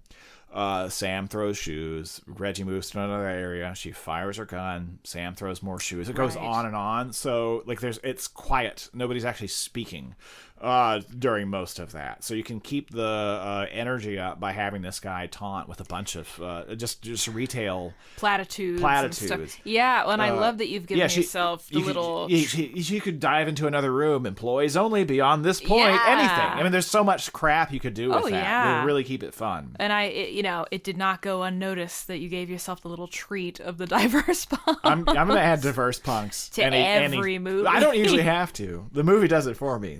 But diverse punks is my favorite thing. Anyway, Reggie and Sam are chained in the stockroom, and the leader removes his sunglasses to reveal that he is not just a man, but a mutated zombie himself. He says that they were all stock boys a few days ago, but now they own the store. But that they'll never forget where they come from. Our managers are all dead, he says. And after the managers, what do stock boys hate most of all? He points his revolver toward the two and says, customers. He sadistically plays a game of Russian roulette against the helpless Sam, but he is gunned down suddenly. The underground scientists have arrived to save the day. Their leader steps forward and says, we're from the government, and we're here to help. Do you know that quote? No. What is this? Well, I'm cheating here, because unlike taking a bite out of crime, this had not been said yet. Oh, really? But this is a famous Reagan quote. Oh. Yeah. And so Reagan said, this is 86 or something. Again, sure. I looked it up. So, yeah. But I'm cheating because I'm in 2026. I can do whatever You're I allowed. want. You're allowed. But Reagan said the 10 scariest words in the English language are, I'm from the government and I'm here to help. Oh, God. Yeah. It was a different time. Again, not my politics. Doesn't matter. But it's a horror movie set in the 80s. The scariest words in the English language. Right? Yeah. That's now, hilarious. You didn't get that, but somebody would get that. I mean, not in this time, but years later. Look, people would say that was really funny. I'm a child of the Clinton era, so my point of reference is a little different. Indeed. That's funny. So, to the sisters, this looks like a rescue. The lead scientist explains that they are designated survivors, a government task force made to live underground and assigned the responsibility of rebuilding society in the event of a disaster such as this one.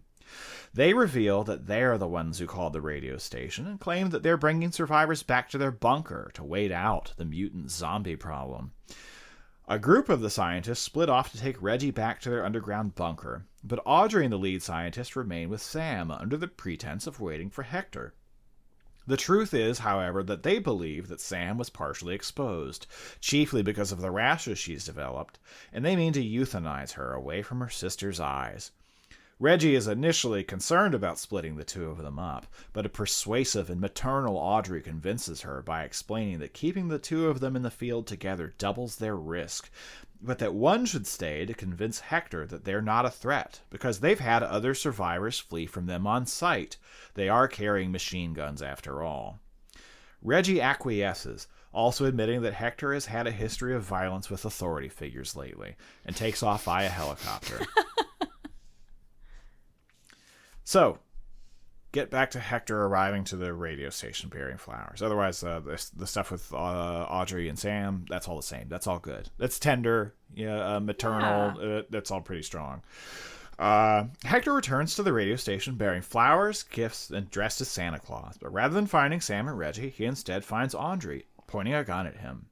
Audrey, dying, explains to Hector that she and the other scientists were exposed to the comet's effects, that they were shielded, but ventilation ducts were left open, and that their very slight exposure means that rather than being killed instantly, they are doomed to mutate before ultimately dying.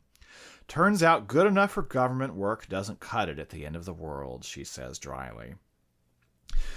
The scientists are capturing people and bringing them back to their bunker because they believe they can make a serum from the blood of unexposed survivors that will cure them. Audrey leaves a note explaining everything as best as she can, written before her memory failed, and euthanizes herself with an injection. So almost completely the same, but I want that little line because, again, there is a little bit of Reagan era, the government sucks quality to this. I have changed them. So we didn't talk about this, but they were referred to as a think tank through the movie. But there's some kind of like little cadre of scientists who think that the world is going to end because of the comet. They think that the comet is going to come in and vaporize everybody, which of course it does. But they're stupid enough to also leave the ventilation ducts open, which, that's fine enough. But if you're going to put in the government sucks at its job thing, then you can more easily ascribe that, or like that's a little better if you're going to make them not this weird think tank, which is kind of like, what is that actually? They can make them some kind of the designated survivors. They simply didn't foresee that the nature of the threat. They did it because they're incompetent, because they're the government, right? Because this is the Reagan era, right? And so that's the whole idea of the government at that time. That's what people thought of the government, like the private industry. The free market. That's what's awesome. Consumerism is awesome. Shopping is awesome. The government can't do anything right. They're a bunch of screw-ups, which is how they screw up, because they left open the ventilation ducts when the evaporating comet is supposed to go overhead. Right. Which, I mean, it is fairly stupid. It's stupid. So, anyway. Everything with Dr. Carter, Reggie's in the facility, that's the same up until her escape. Reggie, left in her room, sees through the window door that an armed guard is on the other side. She moves about, fruitlessly, looking for an escape, but suddenly a cry comes from the other side of the door. A mutant has attacked the guard, and the door has come ajar. Reggie capitalizes on the situation and escapes, stalking through the facility and collecting her previously confiscated submachine gun. So, Hector, outside the bunker, arrives at the facility's gate in a convertible. Still dressed as Santa, he lures the security guard to his car with the promise of presents and opens the trunk, revealing a still-living Sam, who is dosed with sodium pentothal to give the illusion of her death. The duo knock the guard unconscious and gain access to the facility. Yeah, I'm about it. But see where I need to pause. I have quite a lot of changes at this point that are subtle. Anyway, an alert goes out to the facility that they are under attack, which Hector and Sam overhear. Mutated researchers appear and attack their own guards. Hector takes advantage of the situation and crawls under an automobile unseen outside and sets a car bomb. Anyway, they actually make an allusion to this, like, oh, we can't find Brooks anywhere, or whatever his name is. We don't know where he is. I can't rule out that he's already in transition. Which he's the one. I was looked at his name tag at the end. So I was looking for it closely. You kind of can't tell very easily, but his name tag matches with the line that's said. He's the one who attacks convertible at the end of the movie. So they do set that up. Yeah. But again, let's keep the tempo up, because the whole thing here is there's not much happening. Well, there's a lot more happening if the armed guards are defending their own researchers and scientists turning into mutants. Yeah, there's a sort of incursion from within. From within, yeah. Keeps the energy up. Okay. Inside, a mutated researcher pulls the brain-dead survivors off of their life support. Dr. Carter walks in just in time to see them flatline, and a gleeful mutant says this research was not conducted in accordance with FDA guidelines before being blown away by a guard. Elsewhere, two scientists prepare the duo of young children for harvesting, cynically telling them that they will fall asleep and wake up at the North Pole with Santa Claus. They are interrupted by the escaped Reggie, who is herself interrupted by Sam and Hector, dressed as Santa Claus. The reunited sisters escape the facility with the children and join Hector, piling into his convertible and driving away. They stop outside the gate and watch as Dr. Carter, now succumbing to the comet's effects and transforming into a mutant, sets off the car bomb, killing the remaining scientists. Distracted by the explosion, one final mutant is able to attack the convertible, and the children within it, yelling, "These results still need peer review." But Reggie's submachine gun jams, which she struggles to clear. Sam saves the day and kills the final mutant, blowing smoke away from the barrel and telling Reggie, "Santa got me an Uzi for Christmas." From this point on, exactly the same. Yeah, it ends exactly the same way. But Santa, who is Hector, who is Dad, got the thing for Sam that Sam said her father would have gotten for her, thereby making his assumption of the father role at the end of the movie a little more coherent. Yeah, sure. Yeah. That's it. I like that a lot. So every silly line I wrote in there is not necessarily every silly bit of dialogue that was in there, because this is, again, a bird's eye view of what the movie ought to be. But that's the tone I'm looking for. So I actually wrote a lot of like little bits of dumb dialogue just to keep that same... apparent. Yeah, that same pace and that same tone from the first half hour. Yeah, this revision is like has got its tongue firmly planted in its cheek, and I love that. I think it's super cute, and that's like it sounds like a really fun version of this movie, of a movie that I think is already fun. You know, well, I like your revision at least. Well, good. Well, good. I'm glad. Fine, I'm glad. No, I really like the sort of the quippiness that's so like it goes past like, you know, eye rolling into like yeah, like it's very satisfying. Yeah, I hope so. I would totally watch this movie. I too would watch that movie. Oh, well, gosh, did we do it? I think we've done it. We did it. Okay, so folks, which revision would you most like to see on screen? What movie would you like to see us cover next? Let us know at thedevilsworkshoppod@gmail.com.